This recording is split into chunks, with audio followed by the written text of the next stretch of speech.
We're live. What's up, everybody? Slightly off-topic crew here with the Wednesday's Knightwatch. This is episode 38, Rockin' Wrestling. Ooh, I am your host, the real Ant-Man. Tonight I have with me Ita. What up?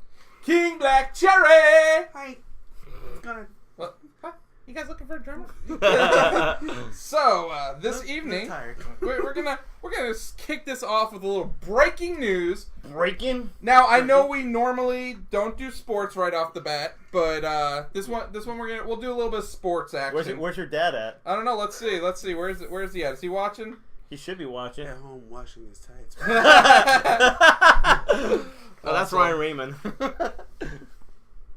So, start with some MLB news. Okay. So, only one real thing that needs to be said from MLB besides pitchers and catchers and all position players of now getting ready for spring training. Yes. Mm-hmm. So, it's full effect. Okay. One of the two top available free agents is officially signed. 10-year contract. $300 million. Good Lord, that's a lot of money. To Why who that much and money? where? Who and where? 10 years. Okay. Who 10 and, years. Who and where? Hold on. He's getting paid more than John Gruden. Oh, hell yeah. But he actually plays. Like, John Gruden just walks on the sideline. I know, but I'm just like... Okay, well, here's the thing about baseball players is I could understand why they get paid slightly more. They play 162 games a year. Yeah. Okay. That's a lot of damn games. Okay. Who and where? So, Mr. Manny Machado. Manny Machado is getting paid by who? The San Diego Padres. Boy, that escalated quickly. Here's my question. Who the fuck wants to play for San Diego Padres? Well, How the hell can I afford him, too? $300 million, why not? Well, okay, yeah, I got that one. Yeah, Man, who the I mean, hell- you pay me $300 million, I'll go play for the Marlins. Do they- I mean, No offense to the San Diego Padres, but did they even have a fan base? the San Diego Padres might have some fans left over from the Tony Gwynn era. Okay. Oh, that's a great player, by the way. Dude. So, I'm going to tell you how great Tony Gwynn was. Because I was like, me and my boss were talking. We're both Yankee fans. And we were talking about it. And I was like, you know what's funny about the Padres? I know the Yankees swept them in 99, but I can't name one player that played for the Padres that year. So I thought Tony Gwynn had retired already. He was actually 39. Get this. How many times did he strike out at the age of 39 in 1999? Probably every time he was at bat. No. Oh, okay. Not even close. He struck out maybe 10 times. 14 times. The whole season? The whole season. Damn. That is ridiculous. Okay, so you probably at bat 2 to 3 times a game. 446 at-bats that season. God damn it. That man, probably the best hitter ever played And baseball in our And he was like 39 years old. But how many hits Yeah. did he have? He batted .338 that year. So that's probably over 200 hits. Yeah, that's pretty good. Yeah, that's ridiculous. Yeah, he wasn't a home run hitter, but No. he definitely got on base a lot. That man, incredible. Yeah, unfortunately, he played for the San Diego Padres. They made the World Series once, and the Yankees. Yeah, wrecked because it. of him, probably. Yeah, Yeah. but I mean, you can say the same thing about your Jets. Oh, come on now. At least we Well, won a title, though. We won a championship. Hey, no, Hey, you're it'll still be... holding on hope. And For I- like another one. I tell you, well, we're in the same place as the Bucks. So let's just put it that way. Okay, but I still I remember what happened. You who know, the you know Bucks how played. many teams do not have not won a championship? A lot, actually. I At least know. 10 teams. But the Buffalo Bills, who've been there 4 times, At least they're there four times, and guess how many they won? 0. It's the Four Falls of Buffalo. 0 times. How many times have they been there in my lifetime? Probably. Yeah, but None. how All many 4 times? times. How many All times? 4? Yeah, Yeah. 91, 92, 93, 94. Oh shit, I wasn't paying attention. Well, yeah, dude, you're 2. Like, doesn't matter. Like you said, it don't matter. As long as they win that one time, that's all that matters. They didn't win that one time. It's not like Vin Diesel, like, winning's winning. Just as long as you win. No. No, it's living your life quarter mile at a time. Yeah, Pete. exactly. That's a movie slogan, by the way. A movie quote. Nothing to do with... I'm just saying, though, you got to win. Let's you play to win the game. Let's get to NFL. You play 'cause to win Bryce the Harper game. still hasn't signed with the team yet. So What, your Yankees going to sign him? no, Cashman even said, he goes, why do people think we would need help in the outfield? What, they're going to... They literally have 6 starters. that could Well, start any team. I mean, I'm guessing that guy's going to get paid $400 million. Nah, it's about the same as Machado. You think so? Yeah. I know Harper is one of the best, though. Yep, he'll get paid the same. So, football news. Yeah, what's up? Have you guys watched any AAF yet? No. No. It's a good, though. Besides the fact that the receivers can't catch a freaking bomb, it's pretty good football. Not What, not hard horrible. hitting? Oh yeah, they hit. They well, I've seen some clips. They do hit. Oh yeah, dude, your boy Hackenberg got freaking wrecked. You know what's funny, though? So, you're talking about it right now. You know what I was watching last night a little bit? I didn't watch the whole thing because I hate watching movies on TV because I feel they're always uncut. But I watched... Any Given Sunday? No, on Concussion. That's a good movie. Yeah, but it's kind of funny though watching that, because the guy like looks at all the hits, like Will Smith, who plays like the neurosurgeon. Hi Chris, how's it going? Hey. So like it's just funny how he looks at the hits and being like, look, every time they get hit, it literally the brain is like shaking and all that stuff. So it's kind of fun, like you're saying about the hits and all that they're taking in. It's kind of like, isn't that what? Well, they still get flagged for it. Like the dude that wrecked Hackenberg got flagged. I mean, and they still kind of have their whole protocol, like if they get hit. Yeah. Okay, it's cool. Still, it's not like freaking they have like no rules. Or Okay. anything like it's still basic. It's pretty much all NFL rules except they don't do kickoffs. Yeah. They just start at the 25-yard line. But here, I got some news about the AAF. What? So the first week, guess how many players got paid? I know how high they got paid. They got paid nothing. None of them. Not one player got paid week one. Nobody got paid anything? No, because they said there was a clerical error in their paychecks. Come to find out, week two, they had to get a $250 million bailout from the owner of the Carolina Hurricanes. Yeah. Which they called an investment. No, bitch. It's called you needed money to pay your damn players. Also, as well, do you know how much they pay their players? They are all under 3-year, non-guaranteed $250,000 contracts. Yes. Well, Non-guaranteed. So your ass gets hurt, you're done getting paid. well, I don't think that league is going to last that long. I think they started 1 year too early. I think they should have ironed everything out a little bit more. They're afraid because of the XFL starting. I think the XFL is going to put them out. They're scared of the XFL. Whoever thought that? Whoever thought anyone would be scared of the XFL putting them out of business? You know what I'm saying? That's hilarious. I mean, who's the owner of AAF? Who's the commissioner? Bill Polian from the Colts. Oh, really? Yeah. He's the owner of the. No, he's president? he's the president of it. The owner is Dick Ebersol's son. Something Ebersol. I don't know. Obviously. Obviously.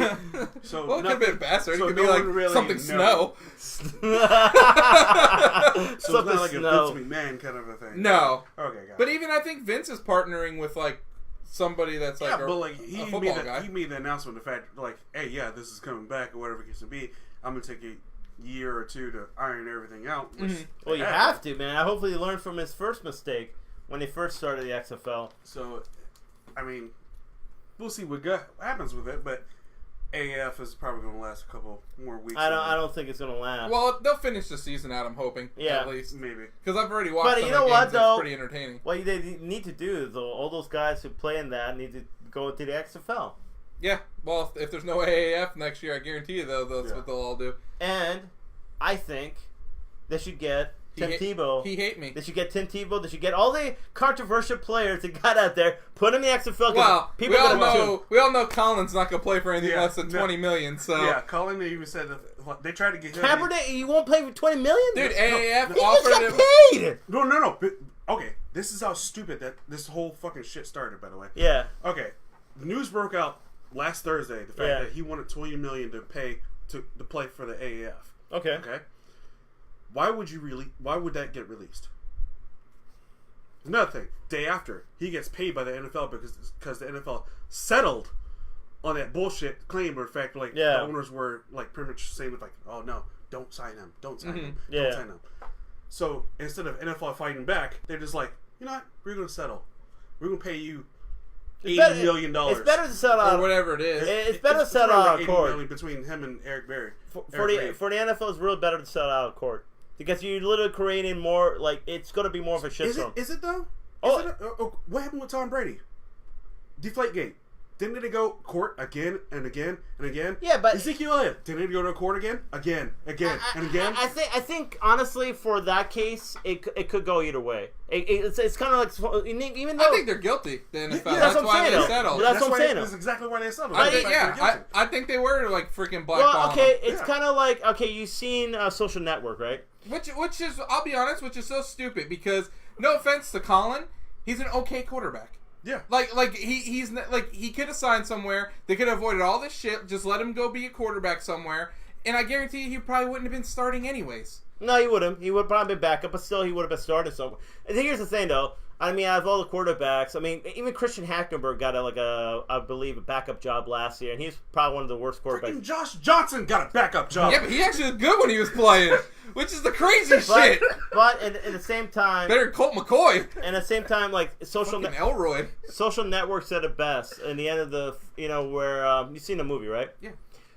And what was that? Armie Hammer. Yeah, it's Armie It's a Hammer. David Fincher movie. Of course he's seen it. I know, of course, he loves that movie. But I know Fight Club. But who am I thinking of?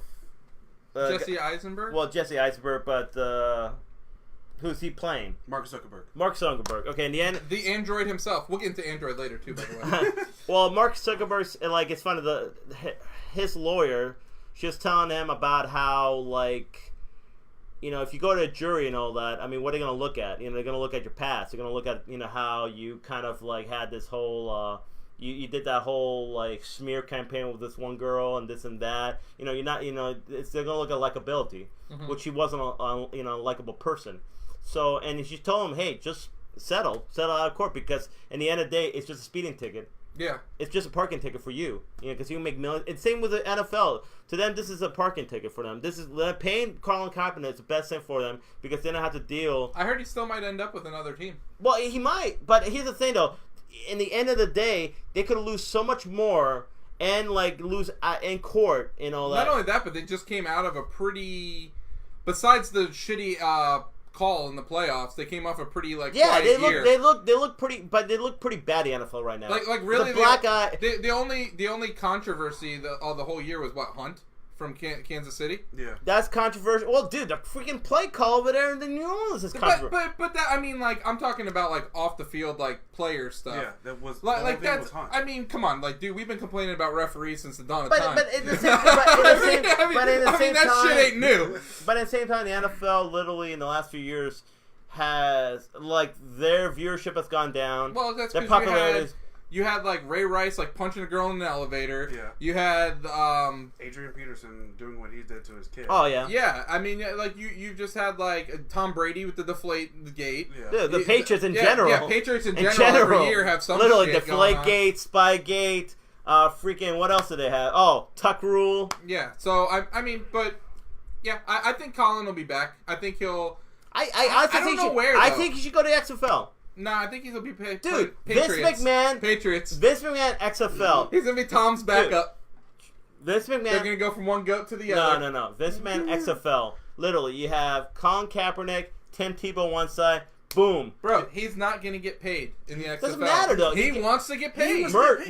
He's already got paid. No. Doesn't matter. He said he's not... He wants $20 million a year to play quarterback. He said that. Nobody shit. in the hell nobody will pay him $20 million. Nobody. He has to get a starting job to get paid. I'll give you that. He still won't even make $20 million in the NFL.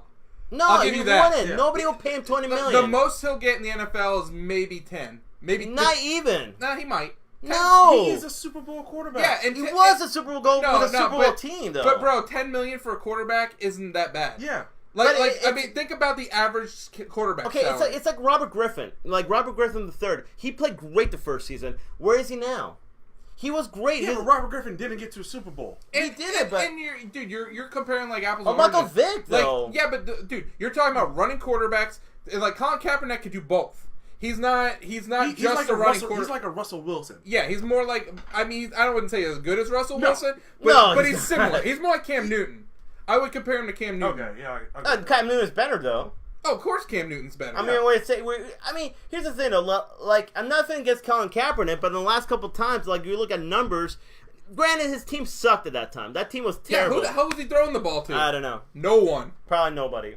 But in the same time, that team that he went to the Super Bowl with literally was a Super Bowl made team, with coached by I think one great Harbaugh. Yeah, Jim Harbaugh. He's okay. Jim Harbaugh was great. That team was great. And as soon as he left, everything fell apart with the 49ers. Oh, dude, Chip Kelly goes and freaking starts freaking fires wherever that man goes. Dude, he freaking almost like destroyed the Eagles. Then he goes and destroys the 49ers. Dude, Chip Kelly sucks. If Jim Harbaugh was still on that team, they'd probably still be a great team. I agree with that. Colin Kaepernick would probably still be playing too. Yep, I agree with that too. It's that whole thing that happened, and that team went downhill, and everything went downhill with him. Really. What, Jim Harbaugh getting fired? Or like because it's Jim Harbaugh. Because of his attitude problem. Whose attitude problem? Jim Harbaugh. Oh, yeah. If Jim Harbaugh had stayed, like it would have been clear of the course. It would have been fine. But Chip Kelly's the one that came in and put freaking Blaine Gabbert. The owners did not like Jim Harbaugh. Yeah. Jim Harbaugh's hard to deal with as a coach. You know, but at the same time, he is a winning coach. And he took that team to the Super Bowl. And they probably would have won the Super Bowl if he stayed there. But unfortunately, they decided to go another route, and look at him now. And now they're probably going to trade for... Who's on the trading block? Segue into that. Oh, yeah. Antonio Brown. Might Brown. be going to the 49ers. Word around town. Well, Garoppolo, hopefully he comes back and it's healthy again. That'll be a good target for him. If Garoppolo can recover from that injury. Word is that he's contacted one Terrell Owens and asked him what it's like to play in the Bay Area. Can you see Antonio Brown lining up in 49er gold next year? We'll see. With all the washed-up players like Richard Sherman thinking they're bigger than what they are. Sure. There was three targets I seen today where it listed. Was even Richard Sherman good in the 49ers at all? Did he? Yeah, he's still good. Still play well. He was still good, but he thought he was like. Yeah, he's God. not. He's not what he was in Seattle. Well, but you also got to remember, like Seattle's secondary, like every piece of that secondary was like beast. I'll be honest though, Pete Carroll's a damn good coach. He is. Because I all those players left Seattle, and he still had a playoff team. Dude, put it this way: besides Marshawn Lynch and like Russell Wilson, he's had nothing on offense, and he still puts together offensive drives. That's what I'm saying though. Tyler Lockett is like the freaking most valuable thing to that team besides them two. And he's not even that good. I'm just saying. No, that man can run kickoffs back like no business. That's true. He but I'm just saying, with all the players they lost, they're still a playoff team, which is crazy. Because I honestly thought they're going to be one of the worst teams this last year. Top 3 destinations I've seen was 49ers, Green Bay Packers, and New York Jets. Jets. Do you really want that on your team? What do you got against Brown? He's head case probably. No. Man, I'll take Antonio Brown and Odell Beckham on the same team. No. Two hotheads always clamoring for the ball. No. Like, give me the ball. That'll be disastrous for your team. That'd be amazing. That'd be disastrous. I know they'd both be crying because Saquon gets like 150 touches a They will be yelling at Eli the whole time, man. They will never let the guy have a break, dude. Eli. Well, it won't be Eli after this year. It's going to be Dwayne Haskins, quarterback in the New York Football Giants. We'll see, man. Anyone who plays for the Jets as a head case. Sorry, not sorry. Sorry. What happened? Anyone who plays for the Jets as a head case. Sorry, not sorry. Sarah's just a Jets hater. Oh, this is the same person who's a Browns fan. Okay, I just saying. Enough said. Just saying. Browns fan. Browns went to playoffs, didn't they? No. Almost. Hey, guess what? Hey, Le'Veon Bell is free man. Hey, how many Super Bowl wins the Jets have? 1. How many Super Bowl wins the Browns have? 0. Where's Le'Veon going? Oh, that's my case. Where's Le'Veon going? I think the Jets. Le'Veon may be more likely. Are the Jets gonna have Antonio Brown and Le'Veon Bell? One of them, not okay. both. One of them, not both of them. Okay. I can see only one of them being going. I think Le'Veon Bell probably the best bet. I don't know about Antonio Brown though. I think Le'Veon Bell's won't give them. If he gets paid, he ain't gonna give him no problem. Where was I hearing he was gonna go earlier this year? Oh, Dolphins. That's where I was hearing Bell? he wanted to go. Yeah. Maybe. I actually like who they got as a coach. Flores. He's good. Yeah. I think he'll be good for them. Well, he put a hell of a defensive game plan up against the Rams. I'm telling you what. Okay, look at Matt Patricia the year before. He sucked. That defense sucked for the Patriots. Yeah, and then he went to the Lions and look at Flores this year. Their defense was damn good, the Patriots. So I look at it that way. He actually might be the most successful coach to come out of the whole Belichick. Yeah, we'll wait and see. We'll see that. We'll see that. We're talking about the Dolphins here. Yeah, we are. We are. Yeah. Who haven't had a one playoff victory since when? And like Dan Marino? maybe. I don't know. All right, so we're done with the breaking news. Let's move on to Samsung. Take it on over, Chris. Yeah, Samsung decided to do their little shindig and announce some phones that are coming out. This is coming up with a couple of months this spring. Oh yeah. Yeah. Little S10. Little S10. It's 5 phones, watch, smartphones, and headphones, and more. They got it. No, whatever. You know what? Whatever. Whatever. We're gonna go with the S10. All right. Okay. We all are Apple phones, Yes. so As you can see right here. yeah. And I have the oldest out of everybody. I'm still rocking the Oh! SE. Oh! Do you tell me I have a better phone than you do? That's right, Pete. You do. Mr. I gotta. Mr. You always call me. To my defense, I have to pay for 2 phones, not 1. All right, I have whatever. those To your expensive defense, phones. I'll give you that. I'll give you that. All Yeah, right, X fine. gonna give it to you. Yeah. X always gives you. Do you have X? I do have. Oh no, he doesn't. I don't have X. I have 8. Speaking of X gonna give it to you, did you see that amazing mod for Resident Evil 2? No. No. Dude, so when Mr. X is chasing you, Yeah. like whenever he gets near, dude, it starts playing X gonna give it to you. Someone modded that in. It is the dude after the show. I thought literally you were gonna go with the fact that each time he gets close to you, you're gonna hear. Arr! Arr! no, it starts going. Oh, y'all gonna make me Come on, up in here. Oh my god. All right, so tell me about these Samsung phones. All right, so you got Samsung Galaxy S10e, S10, S10 Plus, and then S10 5G. Because some networks are having 5G networks come to their Real 5G? Or is this real- gonna be No. Verizon fake 5G? No, this is gonna be real 5G because Okay. T-Mobile. Yeah, T-Mobile and stuff like that. Because even Apple phones are doing fake 5G right now. Yeah. Which is like you do realize you don't have a 5G phone, right? And everyone's like, yeah. I do. It says it right there. No. Dude, did you see T-Mobile totally burn Verizon and No. AT&T? Oh, hilarious! They posted a video on their Twitter, and it said they took a little sticky note and it said 5G on it, and they slapped it over their 4G, and they're like, "Oh, we didn't know it was so easy." Totally freaking burned them. So what's so special about these phones?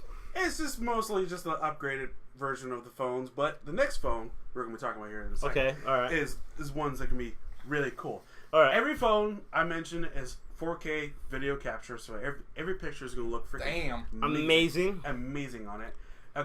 One comes in 5.8 inch, 6.1 inch, 6.4 inch, and then 6.7 inch displays. How big is the Switch in comparison? Is Switch like 9.4? Yeah, I think so. That's still pretty damn big for a phone, then. That is pretty damn big for a phone. Ridiculously big for a phone. Almost to the point where it's becomes a tablet. Then On the side of your head. Yeah. Nice. Or or if you have AirPods like we do, or I do, then you just use those. Yeah, I that's don't, true. I don't That's ever. true. You should use your laptop as a phone. Just put the thing right up next to your head. Just Oh, hello, I got a Samsung phone here. It's the new Fold. Hello. But, Oh, Chris got the Fold before anybody else. Look at that thing. but yeah. I mean, how much prices are? Okay, they come in spaces. As far as hard drive space, 128 gigs to 256 gigs, which is ridiculous. But then you have one model, the S10 Plus, that comes in 512 gigabytes or 1 terabyte Oh, 1 terabyte. on a freaking Jeez. phone. That's pretty baller. That's Yeah, like almost a computer right there, man. Jesus Christ. that is. What kind of memory is it running on? Is that micro SD? Yeah, micro SD and Well, that's great news for us micro SD Switch users. yes, Because that means with Samsung putting that much money into that technology, we will be getting cheaper SD cards. and we get upgradable up to 512 gigs. That's still ridiculous. That is ridiculous. No reason for that. What's the cost on these phones? For these, they don't sell the. Oh, here we go. The base model 750, 900, 1,000, and the last one is to be announced. Good lord, that's a lot of That's money. a lot of damn money. not as much money as this next phone. Dad, you already missed it. We already talked about Mr. Machado. Come on. You got to rewind the podcast now. You're late. Just like me.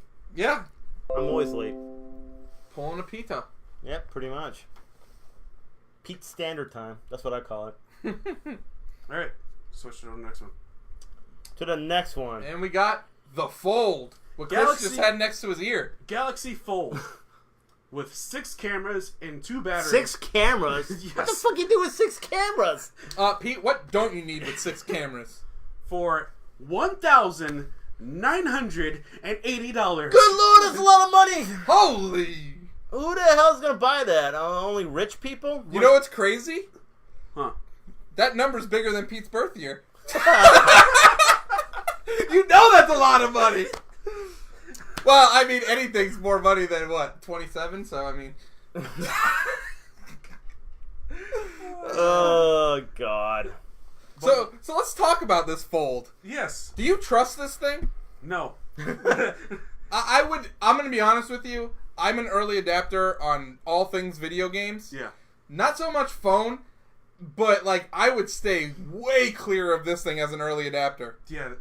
Let's see here. Okay, 7.3 Infinity Flex display. So pretty much 7.3 inches in your hands. Just like that. And cover-wise is 4.6 inches. Triple rear camera. That's weird. Wide, ultra-wide, and tele. Dual front camera for wide and RGB depth. Single cover camera. Why is there so many goddamn cameras? 12 gigabytes of RAM. Holy Jesus, 12 gigabytes of RAM? Yes. And 512 gigabytes of memory. And then, yeah. So let's put this into perspective. How much RAM is in a PlayStation 4? I think 8, maybe 6. That's ridiculous. Yeah. So is this thing going to be a gaming console as well? It might as well Should be. Might as well. It might as well be at this point. But $1,980. There's no point in buying an iPad. I would be scared that the crease... Because is there just no picture there at the crease? Or is there supposed to be a picture there at the crease? Because I see the crease, but if I wanted to make the crease 1, could I? Is there a screen there? I think there's a screen there. Because it's a bendable screen, I think. See, I would be scared that after like a good 6 months to a year usage, it would totally wear the shit out of that screen. Probably. And, I mean, I had a DS like back in 2000. Basically, if you just flop that thing on its side, it's a DS. Pretty much. But, I mean, obviously, the DS wasn't nearly as powerful. No, it was not. But, I don't know. I mean, not that I would spend $2,000 on a tablet anyways, but I would stay clear of this as an early adapter. That's just ridiculous. I think it's a great idea, but at the same time, it's something where I feel that it's gonna like they're gonna be version 2, you know what I'm saying? Series 1, Yeah. Series 2, Series 3, Series 4, where they improve on it. Because I agree. Well, with hopefully they improve on that price by making it lower. Yeah. They won't. Because now they're in the same ballpark as Apple. Apple charges that much for a tablet? No, for a phone. Oh. I pay my $2,000? My phone? $150. Well, no, sorry, $1,500. Good Lord! My phone almost $1,000, almost $1,000 for this phone. Sheesh. Yeah. So yeah, they do charge that much. Yeah. But I mean, hey man, like really, it's kind of like when you look at your phone, it's become obsolete almost. Like your laptops and then tablets become obsolete over your phone. Because your phone, you do everything. There's right. still some stuff that you need a computer for. No, Yeah. there is. There There is. is. But Like yeah. editing your shows, I need a computer for it. Yeah, absolutely. Honestly, every Friday night I go and do the research for all the games that are coming out the following week, and I have a spreadsheet out there that you guys probably don't even know about, but I do have one out thanks, there man. with all the new releases I coming kind out. of would love a that spreadsheet right now for some of the movie quotes of the day that I do all the That's your time. damn job, Pete. Anyways, let's go I don't ahead. even know how to do a spreadsheet. I don't even know how to do one. Go to Excel class. Oh my gosh. Ooh, yeah. Snap. No, Dude, you just did. Oh, yeah. No, wow, dude, no. Oh god. Listen here, brother. Thank you. My bad. Sorry, it totally makes my wrestlers up. I am a real American. Let me tell you something, Mean Gene. There you go. Got it right. There you go. All right. So, saved it. Rumor or fact? It looks fact to me because a couple of notable websites have actually stated this, saying that he is going to play. Is this the same notable websites that said Rian Johnson was going to be no longer doing a Star Wars trilogy? Might be. Does it start with an I and end with an N? No. It's the initials of the best football player of all time. Best defensive football player of all time. Starts with a L and ends with a T. Shit's on fire! Liar, liar, pants on fire! Anyways, very, very Chris Hemsworth they're very gonna credible play Hogan with the 22-inch pythons or whatever he said. Yeah, he's gonna play Hulk Hogan, which is funny though because this weekend, this coming week, the biopic for Paige is coming out. The female wrestler from Feuding with the family, fighting with the yeah, family. fighting with the family. You know what's hilarious about that? Everywhere I see, it's like, oh, The Rock's new comedy.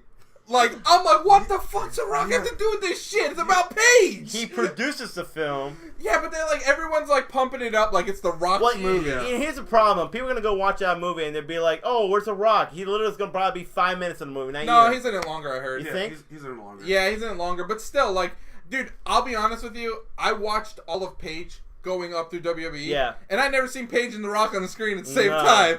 So I really don't know how much The Rock influenced her career. No. I think all that is just like added. No, it is because more likely it is because Rock's producing the film, so he's the one got Paige's story and put it in the film. I'm pretty sure. I don't even know if Rock and Paige literally bump. They might have bumped into each other, but it wasn't like anything like significant, Well, yeah. I mean, they shout each other out on social media. Yeah. Well. I mean, I don't know if before this movie came out or now I'm pretty sure they do. I mean, they definitely didn't have a relationship like her and Brad Maddox or her and Xavier Woods. Yeah. I mean, definitely not that kind of relationship. Well, hopefully that's not in the movie because that's kind of rated X right there. X is gonna give it to you. Oh, X gave it to her. Yeah, Xavier Woods. It's true. Austin Creed, no. Oh, Why'd you do that? Austin Creed, yes to her. Anyways, so Chris Hemsworth is going to be playing Hogan in a new biopic. I can see it. I can definitely see it. Like honestly, when you look at him, he's built like Thor. He has, he's a pretty tall guy. I can definitely see him play Hogan. He's not like built like him though. No, he's not. But who is? Like, I mean, which actors really built like Hogan? Nobody really. Like back in the day. I mean, honestly, it's just going to be... well, I'll tell you, they have to get somebody charismatic, because Hogan was pretty damn charismatic back in the day. He was. And I think, honestly, Chris Hemsworth could be very charismatic. Yeah. As you've seen in certain movies, and a lot of his films. Who's directing it? The guy who's directing the new Joker movie. Why don't you just finish the Joker movie first before you think that's true. Project? I agree, because that movie could turn out to be complete crap. Now, what WWE should start doing is... be like Netflix. Let's make all these movies and put them on our WWE network. Yeah, or start doing biopics, which I've been saying for the longest time. For some reason, WWE films started making films about like wrestlers playing like the Marines 2, 3, 4, 5, whatever. How many Marines have been? 25 Marine movies. We saw that Dolph Ziggler movie. What was it, like Lockdown or some bullshit like that? I mean, really shitty B movies, right? They've been doing this for the last few years, and they haven't really made that much money off of it. And for some reason, and I said this, and I know we had this conversation before, why couldn't they do biopics of wrestlers, or past wrestlers? You have Andre the Giant. Mick Foley. Who the hell would play Mick Foley, though? Let's be honest, dude. What actor has that body type? Jonah Hill. But I couldn't see him being Mick No, Foley. I couldn't see him He's not, like, rough enough. And the thing is, though, Mick Foley... Okay. Not like... No, I mean, like Mick Foley looks grungy. Have you not seen grungy like Jonah Hill before? No. He can get grungy. Yeah. I just don't see him, though. Face-wise, I don't see him. In all honesty, I don't see him face-wise. I'm trying to think of, like, who can... Hey, I'd be honest, man. I don't even see Hemsworth as face-wise as Hogan. No, I can see him play Hogan. You put the mustache and put that long hair, you definitely see him Hogan. His face isn't as long as Hogan's. No. But I can see him play Hogan. Trust me. I can see him playing that. Mick Foley, though, that'll be a different... But to be honest, though, really Mick Foley was, in the beginning of his career, wasn't fat. He became fat later on in his career. That's true. All you need to do, like, you can play two parts of his life, and maybe later on you can, the actor. Jonah Hill, like, goes from slim to fat. Like No, that's no true. other. He does. He does. Why can't Hogan just play himself like in the movie where he wore a tutu, Mr. Nanny? Yeah. I don't want to see Hogan in any more movies. He's a garbage actor. He is a garbage actor. But I in don't this, see him. Period. That's true. Yeah, I honestly don't. But here's the thing, though. I've said this before. I want to see more biopics on wrestlers because I think the 80s wrestlers and 90s were really fascinating. They kind of are like rock and roll in the 80s too. Yeah. Because they're kind of more Well, like... I think the Hogan story would be interesting because it's really about the beginning of the WWE and like its rise to stardom. Well, I mean, I'm and not... rise to pop culture. I'm but like they can't. I mean, not everyone knows Macho Man. Not everyone's gonna be excited about that. And the fact they're doing Paige because the fact that Paige is more relevant than anyone. And Hogan's name, everyone knows Hogan's name. Yeah. Yeah, because of course. The fact of like not everyone really knows Andre the Giant. Not everyone knows Macho Man, Randy Savage. I think it's or Roddy Piper. They may know Roddy Piper because of the fact of Ronda. But other than that, that's about it. But I think, honestly, when I look at the biopics or from wrestlers, I look more, not look at popularity, I look at more their story and how fast. And like, no, I understand where you're coming from. Yeah. But I'm starting to feel like the fact, like, what if they don't sell tickets? Because I can tell you right now, the trailer that we watch, I have no clue who Motley Crue is. No idea at all. But will I see the movie? Will I pay to go see the movie? If I had a chance to pay to see the movie? Probably not. But you'll watch it on Netflix. I'll watch it on Netflix, yeah. Well, here's the thing, though. It depends also on what people say. If it's a movie really good and a word of mouth, if somebody says, "Oh yeah, that movie's really good," you're gonna go watch it. You know because what? Curiosity. You know what? You know what? Honestly, though, as we're getting older, you know what? Biopics are going to be like worse for us because we're actually going to remember the people and what they're in the stuff. Because, like, you know, when you're growing up, when we were, like, in our teens and early 20s, like, most of the biopics were, like, about people before we were born. Yeah. So, like, we don't really know, like, anything about them. But now when we're seeing, like, biopics of Paige, it's like, dude, like, we watched her career. We know everything about her career. So, of course, we're going to be questioning the movie itself. Yeah, exactly. It's like, yeah, exactly. So, or even, like, Hogan, dude. I watched Hogan so much when I was a kid. If I don't, like, when I'm watching that, if I'm not buying him as Hogan, I'm going to be like, okay, this is garbage. Like I said, though, it's going to be tougher for them to pull stuff off, like, as we get older. I think, honestly, that's why I'd rather them do somebody, a lesser-known wrestler than Hogan, because, to be honest, like, certain wrestlers, like, I think Piper... They have not done a Ric Flair or a Goldust one. I wouldn't mind seeing a Ric Flair. Dude, Ric Flair's pretty fascinating. Actually, Ric Flair over Hogan. Ric Flair's pretty fascinating because he got in a plane crash, I think in the 70s, broke his back. I don't think he was supposed to wrestle again, and then came back. I'll be honest, if they do a biopic, like, if you want to see something that will shock the shit out of you, they should do one on the Von Erichs. Oh, but that'll be really... Is. Okay, the Von Erichs are literally 5 brothers who used to be in this wrestling organization in Texas.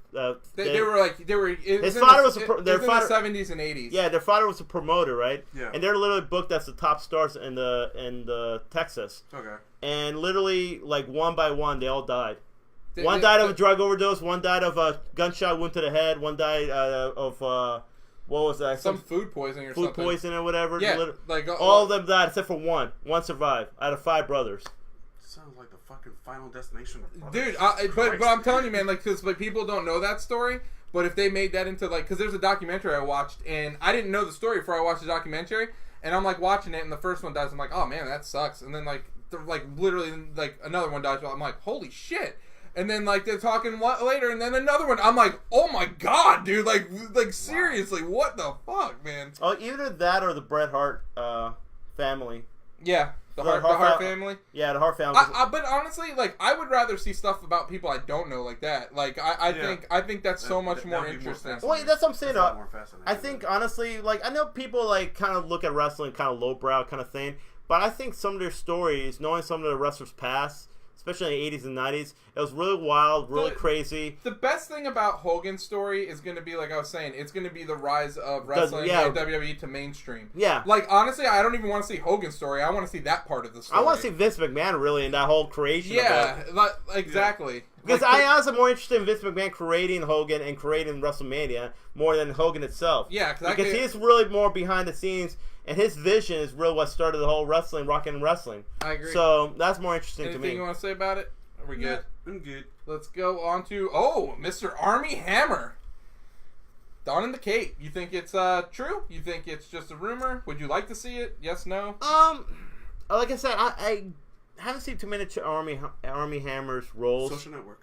I've seen him in Social Network. Chris, have you seen The Man from U.N.C.L.E.? Yep. How was he in that? Yeah, was he good? Yeah, I liked him in that. He was like Russian hitman or something? Yeah, Russian hitman. And then Henry Cavill was the other guy. Yeah. But, I mean... Would you be happy with that choice? Do you think he's a good actor? He has a good jawline for it. Dude, that's the first thing I looked at. Like when I was looking at pictures of him, I'm like, that's the freaking jawline for the mask. Yeah. That's a good jawline, and as well as the eyes. Yeah, he has to color that hair though, man. Black. Yeah, well, no, just maybe, brown. Maybe not. You think that'd be like the first like blondish Batman? No, I mean, why would it matter? You can't see the hair anyway in a cow. That's true. Yeah, but he's still Bruce Wayne though, and actually, that's a lie. Val Kilmer had. Yeah, that's true. Fair. But that's not a good. But that's not somebody you want to compare yourself to, like as a Batman. Val Kilmer. Nah, yeah. actually, not. You know what? Looking at that picture, I'm okay with it. Just like that. I'm okay with him just like that. Yeah. Like I said, I haven't seen enough from him to be like. Like I said, he did a good job as the twins in. No, he did, but I'm saying though, is that something where like. But maybe that's good that you haven't seen him a lot for him to play Batman. True. Because then you could actually buy him as Bruce Wayne and Batman because you're not looking at him as like another character. That's true. Like I think he's 32 years old, I want to say, so he's kind of perfect for that role, really, when you think about it. 86. So yeah. He was born in 86? 2 years older than me, yeah. So it'd be 33 this year, yeah. 33. So yeah. So I think he's perfect for that role right now, really, when you think about it, because Batman is around that same age, I think, in the comics. So what you seen over there? He's been on the basis of sex, Sorry to Bother You, Cars 3, Call Me By Your Name, Nocturnal Animals, The Man from U.N.C.L.E. He was Lone Ranger, which was... Oh, yeah, that's right, The Lone Ranger, yeah. Terrible. The movie was? Yeah. Well, yeah. He was in J. Edgar, The Social Network, Gossip Girl, Veronica Mars, Arrested Development. Love Arrested Development. That's about it. Well, you know, it's funny. My pick, really, who I wanted to play Bruce Wayne Batman was John Hamm, but unfortunately, I think he's too old now to play that character. He, like, in his 40s? Probably, he must be in his 40s. But Armie Hammer, he looks pretty good. I think he could pull it off. I'm just saying, though, it's not an easy role to play, Batman. John Hamm is? Born in 1971. Oh my goodness. He's almost 48 years old, right? 49, right? Yeah, he'll be 48. Yep, 48 years 48. old. That's what I'm saying. He's that's too old. Too old to play that role. That's like Ben Affleck almost. But, yeah, I think John Hamm could be... I mean, not John Hamm, sorry. Armie Hammer. Armie Hammer could be good in that role. We'll see. Sarah said that he said he's not been asked to do it, but I don't know. I don't believe... I don't... If he's in final talks, I wouldn't believe anything he says at the moment. No, of course, because he wants to get it finalized before he lets the news out. Like I say, his jawline is good. He looks pretty... I'm okay with that. I can't complain. Yeah, I mean, we'll see. We'll see, you know? And like I've always said, the rogue gallery is more important than Batman. That's so true. Villains are way more important than Batman. That in the story, of course. Yeah. And look at Jason Momoa. He doesn't look nothing like Aquaman. And look at his success really with Aquaman. Oh yeah, all that soccer mom's seen it 100 times. But they did. So I don't know what this is, guys. I know about it, but Chris, go ahead. Clue. Go ahead, Chris. All right. So news broke out yesterday that Gwyneth Paltrow is done with the MCU. Well, after... She won't be in Endgame? She will be after Endgame. She won't be in it anymore. She's kind of retired. She said she's too old to play. AKA Tony's gonna die? AKA Tony's gonna die. I think so. You know how else we know Tony's gonna die? Mm. Because Tony is mentor to Spider-Man. We watched Spider-Man trailer, which takes place minutes after Endgame ends. No Tony to be found. But there is a Nick Fury to be found. There is a Maria Hill to be found. But not a Tony Stark to be found. Well, here's my question, though. If it is true, if it's minutes after minutes after Endgame ended. I mean, wouldn't you think Peter Parker will be depressed and sad about Tony passing away? Why would they show that in the trailer? That's true. That is true. That would be giving away too much. Yeah. Why is he going to Europe? And why does he not want to play be Spider-Man anymore? Huh. And why is Happy hitting on his aunt instead of Tony? Happy is in there, right? Yeah, he's in the trailer. Yeah, he's in the trailer. He was like hitting on Aunt May. Isn't that just? Yeah, how'd you know? What just happened? Yeah, I can definitely see Tony biting the dust in the Endgame. I'll be honest though, like I honestly thought he was gonna bite the dust in Infinity Wars. I remember when he stabbed, when Thanos stabbed him in the stomach or whatever. I thought that was it, man. I feel that Tony's gonna make the ultimate sacrifice because let's go back to Infinity War.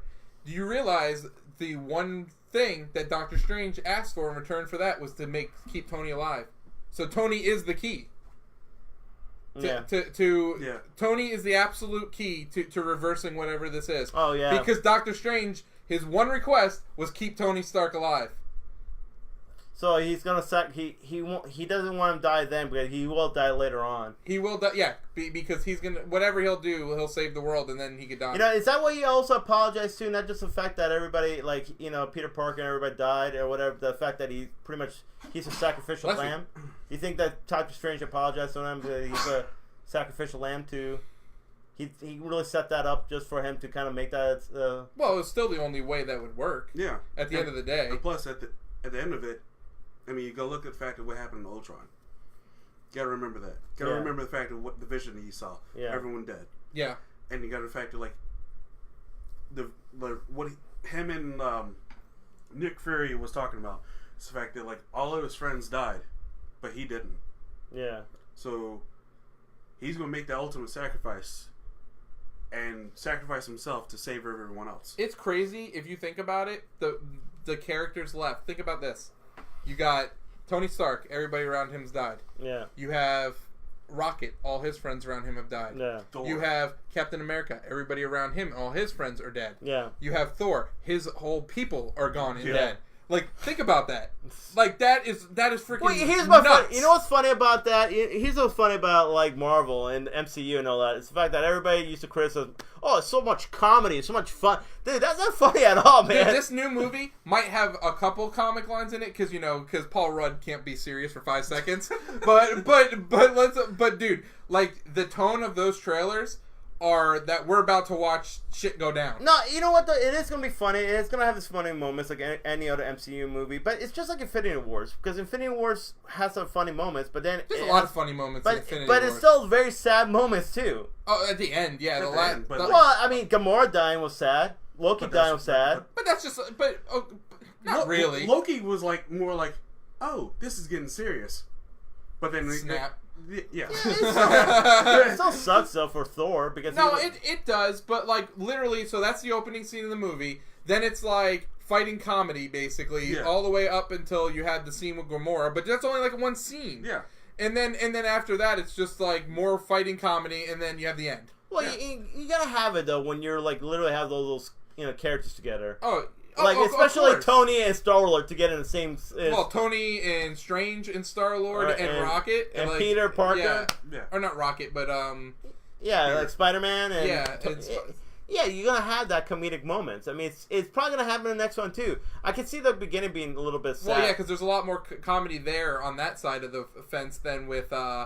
Than when we had Captain America and Scarlet Witch, and because they were a lot more serious. Yeah, they were. It's kind of funny though. You're right though. They were way more serious, and then the other characters, that side of the character, were like more comedic. Well, it's funny too because like the other characters on the those are like all the goody two shoes. Well, besides Natasha and I guess like Scarlet's not really goody two shoes either. No, she's not. But it's like it's funny though because like the Guardians are all like tweeners. Yeah. Like they could really go either way. Yeah, they could. I mean, even like Tony in a way could have like really back in the day gone either way. Only Peter Parker or Spider-Man is the only goody two shoes really in that group. But I'm excited. Captain Marvel's got screened and it's gotten all. Pretty much all positive stuff from what I've seen. Yeah. Now remember this. Justice League did the same thing. That's true, but Marvel has a better track record. But still, the same thing. Well, you know what annoys me though is like, so they're like, oh, they're talking about, oh, like how is Brie Larson? How is this person? They say the villain, by the way, like stole the show. Yeah. They say like he's amazing. Well, what's his name? Ben something. Yeah, he was in. He's in a few movies actually. He was in. Give me 1 second. Sorry. Yeah, but anyway, I'll keep talking. But Rogue One. He played the villain Rogue One. Okay. He played. He was in Killing Me Softly, I believe, with Brad Pitt. He played in that movie. He was also in Dark Knight Rises. He played the. They said it's like one of the better layered villains that they had in the MCU. But what I'm annoyed at is I hear all these people that whatchamacallit, that's Lee Pace's Ronan the Accuser. Ronan the Accuser, yeah, from Guardians of the Galaxy. And isn't that the bad guy? No, he's not the main bad guy. It's Ben Muckerson. Yeah, right there. Yes, he plays the Skrull. That guy. Yeah, that guy. Yeah, they say he does an amazing job. Ready Player One dude. Oh, we'll see in that movie too. Yeah, the bad guy in Ready Player One. Yeah, he's a good bad guy in that movie too. Oh, he's a very good actor. Yeah, but anyways, so they were talking about like pieces of the movie, and they're like, oh, the soundtrack's like perfect '90s music, and I'm like, so I go online, I'm like trying to find what songs are in the movie, can't find it anywhere. Of course not. They're not going to release it until like. It's not going to ruin anything. It's like I've already listened to '90s songs, but I'm like, come on. I know one's a Nirvana song. I want to know what Nirvana song that. I think I know which what one. Smells Like Teen Spirit? No. Heart-shaped box? No, it's not. None of the popular one. Well, I know it's not going to be Rape Me. No, definitely not. It's not Rape Me. I want to say Come As You Are? Someday or Someone or Something in the Way? I think Somebody in the Way. That's in Jarhead. That's a great part in Jarhead, by the way. Mm-hmm. I think I want to say Something in the Way. I hope it's not, dude. That was like one of the more memorable scenes of Jarhead. Yeah, but Jarhead came out like what 15 years ago. I don't care. Just saying. But yeah, I was looking for the soundtrack. Couldn't find the soundtrack. I'm pretty sure Nine Inch Nails will probably be in it too. What was that? Yeah, because she.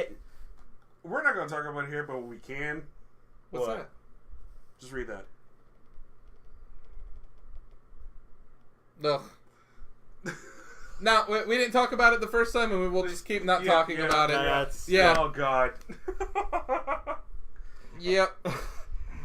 Anywho, yeah, so, yeah, it has gotten good reviews, but like I said, it's too early still to tell. I mean... Polly's a great song, but, yeah, I wouldn't see that in there. No. It's gotten great Twitter reactions. We haven't gotten the full reviews yet. Captain Marvel? Captain Marvel. Yeah, I'm still looking forward to it. I really like Agent Coulson, so because I watch Agents of S.H.I.E.L.D., so the fact that he's in it too. And of course we're 90s kids, so to me, I'm looking forward to seeing some 90s music. I'm 90s kid. We are 90s. You're a full ass adult. Full ass adult. I was a teenager in the You're 90s. in the Okay, 20s okay, in the I'll give 90s. you. I'll give I was you. a teenager in the 90s. Okay. Actually, teenager. he was in his 20s in '99. What a dick. That's what she said. Yeah. Anyway. Okay. Woo! Moving on. Oh, Chris. All right, Chris, you your got a review. Oh, yes. I love reviews. It's review time with Chris. Oh, God. Come on, Chris. Yes. Alita. Do you need to get psyched up for it? You need to psych me up? Come on, Chris. Whoa, we got this. Hold on. Oh, take a sip. All right. Last Friday, I went and saw Alita Battle Angel. Was supposed to do a review for it. There's a reason why I didn't do it. It's happening right now. He wanted to save it for all you peeps. Yeah. So, okay, right off the bat when I left this movie, I thought this movie was terrible. Really? I thought this movie sucked so bad. Okay. And then, after... On a scale from Mortal Kombat Annihilation... Oh my goodness. Please don't tell me it's that bad. On a scale from Mortal Kombat Annihilation to the new Tomb Raider movie, where would you put it? Oh, is that a new Tomb Raider level? Of good? Of bad. Oh, that movie was bad? I thought you said Genesis? it was good. Tomb Raider. Tomb Raider, not Terminator. Oh, no. Okay. Excuse my English, sorry. Tomb Raider. I stick with the video game movie genre. Okay, so, like...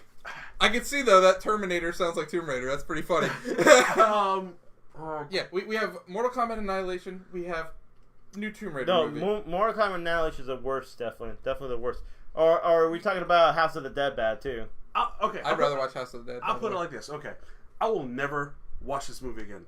I will never go see this movie again. I will never buy this movie. I don't care how much it's on Weren't sale. you excited for this movie? I was excited. I thought you were excited because the fact it was directed by Robert Rodriguez, James Cameron producing it, thought it had a good backing when 27 years in the making. 27 years in the making. Really? Yeah. And the fact that they came out with this, not only did it get pushed back a couple times, I understand why now, because it sucks. But I love Angry Chris. It was to the point where like the first act was good. It set up the world. It felt like everything was going great. Everything was going good. And I was like, all right, you know what? I'm getting into this. This is great. This is good. And then the second act follows. And I was like, all right, what's going on here? Then third act, I'm like, is this really an act? Are we getting to the conclusion? What's going on here? Ends, and I'm like, what the fuck did we just accomplish right now? Like, what just happened? That bad. It went from, like, first act being good, knowing who she is, knowing what's going on, knowing who Christoph Waltz plays, to, like, a freaking sappy teen love drama bullshit story, to, like, continuing that love story to the third act, and then not really ending. And she's supposedly go to the higher up place to where she's going to face the bad guy, but doesn't face the bad guy, who is a cameo, person that I have not seen in a movie in for a very long time. Well, just tell us who it is. Yeah, Edward Norton. Oh, really? Yeah. That's weird. Who just, like, pops off his glasses and, like, shows his face. I'm like, what the fuck? Like Bruce Banner? I haven't seen you in a movie in a while. And then literally right after that it ends, I'm like, so you're supposed to go up there to kill him and fight him, but this movie is just going to end right here. So is he going to be in the sequel then?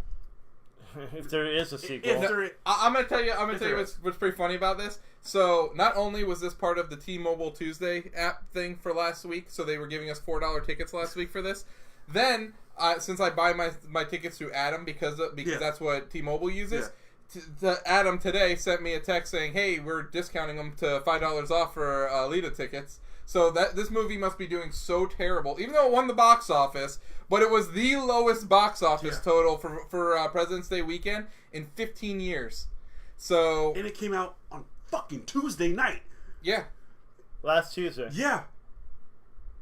Yeah, and it still only made like $34 million throughout the course. Well, it is in the IMAX, and so pretty much all how it got to that $34 million was people buying IMAX tickets. Don't get me wrong. How did it look visually? Visually, stunning, okay. Amazing. After that, you take all that away because you see everything in the trailers, and you're like, okay, look, where's the story? Where's the story? Where's the story? Oh, you can give us some sappy love story. I know I'm gonna get flack for this, so it's kind of like Avatar. It's worse than Avatar. I know, but I'm saying like visually. Visually, Avatar's the shit. Yeah, but the story's a little lacking. Yeah. Well, this sounds like the story is really lacking. The story is really lacking. The action was just like everything you've seen in the trailers was just there. So Sarah said, "Did you take this personally? Was it a personal offense to you?" It was not a personal offense to me. It wasn't, but like I really wanted to. It really just. If I did a review for this movie, I would be bashing it like I am right now. And I try to take my time and actually let it sink in. Marinate a little bit. Marinate, like, think it over. Did I really think that this movie is bad and whatnot? Then, after talking with a couple of people at work, I'm like, yeah, this movie is terrible. I'm trying to think of, like, something I was really excited for. I went and watched and was totally disappointed. I could say one. Back in the day, I said Batman versus... not Batman, Superman. Batman and Robin. Because I remember... I wasn't excited for that. No, I remember leaving the theater, and I'm like, it's not that bad. And then the more I think about it, no, it's shitty. Actually, Phantom Menace. I remember, like... I'll be honest, dude, I didn't mind Phantom Menace. I actually watched it a few times in the theater, so... I don't know. No, okay. Maybe Attack of the Clones. Because I remember as soon as I saw that, I was like... I'll be honest, dude, I was so hyped for those movies that, like, it didn't really sink in until I went back years later. No, Phantom Menace, I remember watching that. I'm like, okay... I was like, why the hell did Darth Maul get killed like in 10 minutes in the movie? Like he only 10 minutes and got killed. So I was kind of like, wait a minute, there must be more to it. In Attack of the Clones, he's going to come back as a clone. It's going to be a lot more shit like that. I was like really pumped up for it. And then I see Attack of the Clones, I'm like, fuck this shit, man. They ruined it. Man, I'm really trying to think. I cannot think of anything that I was like... I know there has to be something that I've watched recently that I was like... Recently? Yeah, that I was like amped I know Batman v Superman knew it wasn't going to be good. Yeah, well, it's not that I didn't know it was going to be good. I just wasn't really excited for it. No, I wasn't excited. I'll be honest with you, dude. I was pretty disappointed by the first Fantastic Beasts. Like, I was pretty stoked about that movie, and then I went and watched it, and I was like, really? That's what this was? Did you see the second one yet? No, I'm taking my time on that one, because I don't know how excited or happy I'm going to be with that. I was excited for it, and that one was like, really? Okay. The Hobbit. That's probably one I was pretty stoked about because I love Lord of the Rings. Oh yeah, you're right. That's another one. And I thought that was pretty damn disappointing. Yeah. Oh my God! Bradley just said Phantom Menace was better than Last Jedi. Holy shit! Man, Bradley, we're boys, bro. But dude, that's bold statement right there, bro. Oh my God! That's a bold statement, my friend. Dude, let's do a compare and contrast. Oh. I'm biting. I'm biting on this clickbait. Phantom Menace. I'm biting Menace versus Last Jedi. Let's do it. Phantom Menace versus Last Jedi. No. Let's be serious about it. I'm gonna be serious. Let's not be angry. Let's not over. Okay, Phantom Menace. Who was the main bad guy in Phantom Menace? Darth Maul. That was the main bad. No. Well, Darth Sidious, but he was like in the shadows. Okay, so we could all of us here in the room. It's really like the Trade Federation bullshit. But all of us here in the room, and Bradley can agree that Darth Maul is way cooler than Snoke, but at the end they both die. Yeah, so that's a wash, right? Darth Maul had an awesome fight scene. Really, that really stood out in the whole damn movie. Yeah, that was a very cool fight scene. The whole damn movie that stood out. That stood out through the whole franchise. Yeah, the whole franchise, really. If you hear Duel of Fates music anywhere, you know exactly where it is. Oh, no. You know exactly where it comes from, and then you see actual YouTube videos of people fighting with lightsabers to that song. But here's the thing, though. That's what makes it even disappointing too, because I was like so hyped up with Darth Maul. He's helping our case. He mentioned Jar Jar. Jar Jar is freaking trash. Absolute trash. Absolute trash. Yeah. Ruined that film. I would say the only thing in Star Wars that might be worse than Jar Jar was the droid from Solo. Yes, that droid was terrible. I think I would bring back Jar Jar over that droid. I would definitely bring Jar Jar and Harvey over that freaking stupid droid from Solo. What's worse, Jar Jar or Jake Lloyd's acting? Oh my goodness. Jake Lloyd in that fucking film was terrible. But the pod race, fucking awesome. No, pod race was cool. Pod race was awesome. But there's two things in that movie that was good. The pod race and Darth Maul fight scene. I will give you this, and I'm a fan of Last Jedi. Pod race was cooler than the casino scene. The casino scene was, to me, sucked in that whole... the casino scene's a throwback to Phantom Menace, really. In the original... To be honest, man, that's the worst part of Last Jedi for me. Everything else was cool. I actually liked the whole Luke Skywalker story. I actually liked I did too. Kylo Ren and Rey kind of... I don't get it, though. I like it, but I don't get it. Like, what's up with all the mirrors and stuff like that? I thought it was kind of cool, though. It was still interesting. Yeah, it was cool visually, but what the fuck was it? I don't know. But that fight scene with Snoke and all, like when he got killed, and then like that fight scene in his like room, that chamber thing was badass. Badass fight scene. I would say I would say it's comparable. The mirror scene is comparable to the Metachlorians knocking up Anakin's mom. Like what the fuck's that? Like the Force was deep within her. Like literally. You know what's funny too? I mean, like seriously. You know what? We had a discussion with a friend of ours. Literally, we had a discussion saying that, that's not religious. That's like a religious kind of like saying that about Jesus and all that. It literally is yes! the Bible. It literally is. It's literally and Jesus. I was like, no, it's not that. And I was like, yes, it is. It's referring to the whole, Immaculate Conception. Yeah. Okay. All right. What? Come on, Chris. Join us. Let's break this down. Okay. Last Jedi. Couple points. The dice. We have never seen this dice before. Introduced in this goddamn movie. Why? Because they were making Solo. They had to. It really was. It really was. This dice never even. Hey, no. existed. Like Ron Howard. Ron Howard gives Ryan Johnson a call. He's like, "Yo, man, dude, you got to do me this huge favor. I'm making this really shitty Solo film for Solo." Sorry. But anyways, I'm making this really shitty Solo film, and our main MacGuffin's the dice. So I just need you to throw that shit in there somewhere. In all honesty, the dice was a New Hope. But literally, it never had any significance in the whole. When the fuck was there dice in a New Hope? Yeah, I'm pretty sure it was in a New Hope. Where? Literally in the freaking Millennium Falcon. Tell you what. Where the fuck this episode 9 comes out? Yeah. Where the fuck it's called? We're gonna go back and watch all goddamn Star Wars movies. I'm okay with that. And we're gonna be looking for the damn dice. Yeah. If I have to get a goddamn microscope out or magnifying glass to look for that damn dice, I'm gonna find that thing. It's in a New Hope. It's literally but there's no significance. And there was any.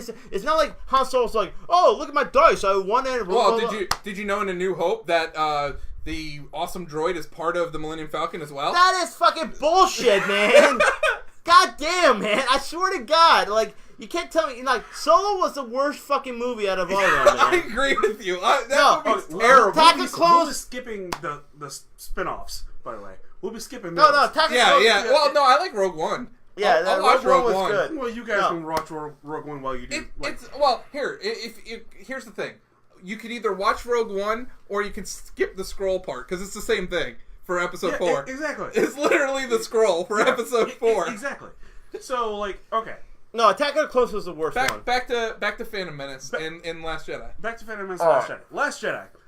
Also, between the Rey and where the fuck that guy? Kylo Ren. Their connection, really, why did it happen now? Why didn't it happen earlier? Oh, you mean in Force Awakens? Why did it happen in Force Awakens when he probably sensed something?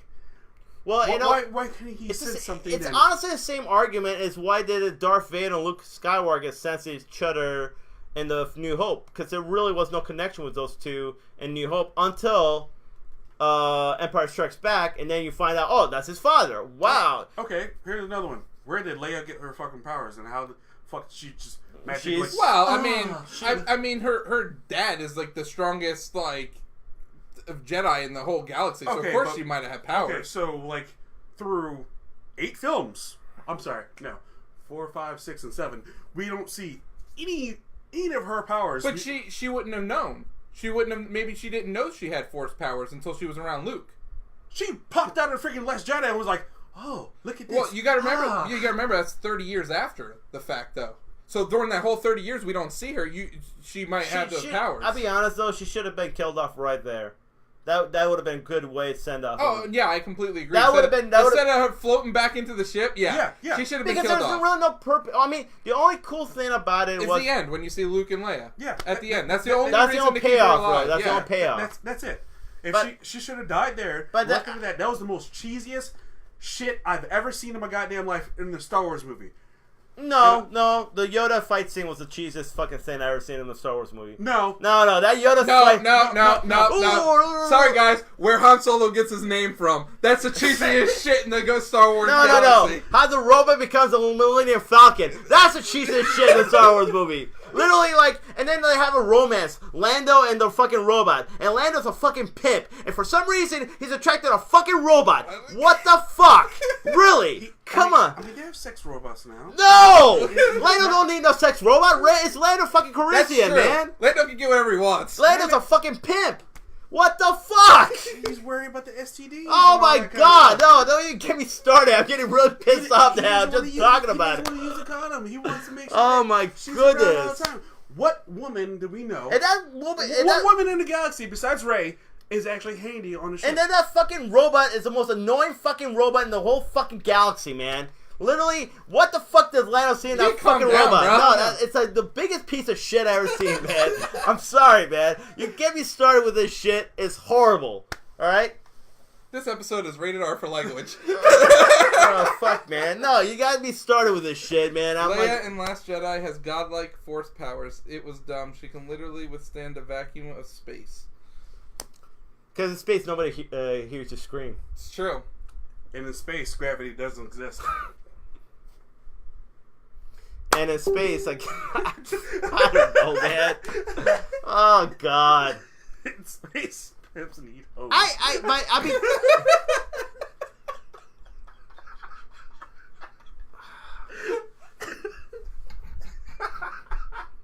But I mean, Oh man, Space Hose. Dude, I'm changing the name of this episode to Space Pimps and Space Hose. I'm sorry, guys. After this episode is over, it's getting changed. I'm okay with that. Space pimps and space hoes. Space Pimps need Space Hose. Thank you, Bradley. All right, let's move on. Sorry. All right. Oh, that's another thing that You better rant on right now. Oh man, I'm gonna rant on this too. I love how everybody's not surprised that this got canceled. I'm only surprised they canned Jessica Jones before the damn season even aired. Yeah. Like That's a first. like Yeah, they said they're still gonna release it. Oh wow. here's the thing, guys. Okay, newsflash. We all knew this was gonna happen. Okay, as soon as Disney got their damn streaming channel, they want to get their damn streaming channel. Netflix is going to cancel all their fucking shows because that's competition now. And that's what happened. They're taking all their shit out of Netflix. All their Disney movies, all the Marvel movies, all the Star Wars out. Technically, they're not taking it. Technically, Netflix is canceling it. Yeah. Well, no, I'm not. I'm talking about their movies. Like, oh yeah, yeah. Like their deal is done. Well, that's what I'm saying though. Their deal is done. So I don't know. I think Netflix is being a little bit butthurt about it. And wouldn't you be? I mean, well, yes. You gave that. They're paying for those shows to be made. Yeah, but they pay anybody for any show to be made. It's not like they're making it for free. I don't know. To me, like Daredevil's one of your highest rated shows. You really gonna give that away back to the competition? I mean, I heard there's like a 2-year freeze, like on any of the product. Like they can't use the characters for 2 years. Oh, what a bunch of dicks! Yeah, but like, it's funny how people are mad at Disney. Like, oh, this is Disney. Well, no, man, it's Netflix, man. They're but even with the 2-year freeze, okay. So let's say whenever this comes out, let's say it comes out in April, Jessica Jones or May. So you got 2 years from there, dude. That's fine, and you know what? I think that's just 2 years freeze on the TV shows. So who knows if Daredevil's gonna show up in a movie? They should. That's true. Yeah, so I don't know. It'll be interesting to see where it goes from there. But yeah, this is like the biggest non-surprise. No, it's not because I knew it was gonna happen sooner or later. Did you guys even finish Punisher season 2? No. Did you? Yeah. Well, yeah. I finished it. Oh yeah. I started. Oh, we'll talk about what we're watching later. Don't be your. You know what it is? I don't know if it's because of the fact that I knew this was gonna be like their last season on Netflix. So no, it's just not that good. Well, that and it's not that exciting. Honestly, it's. I don't know. I don't even know. I don't even know how to explain why I don't like it, but I just don't like it. Well, my whole thing is,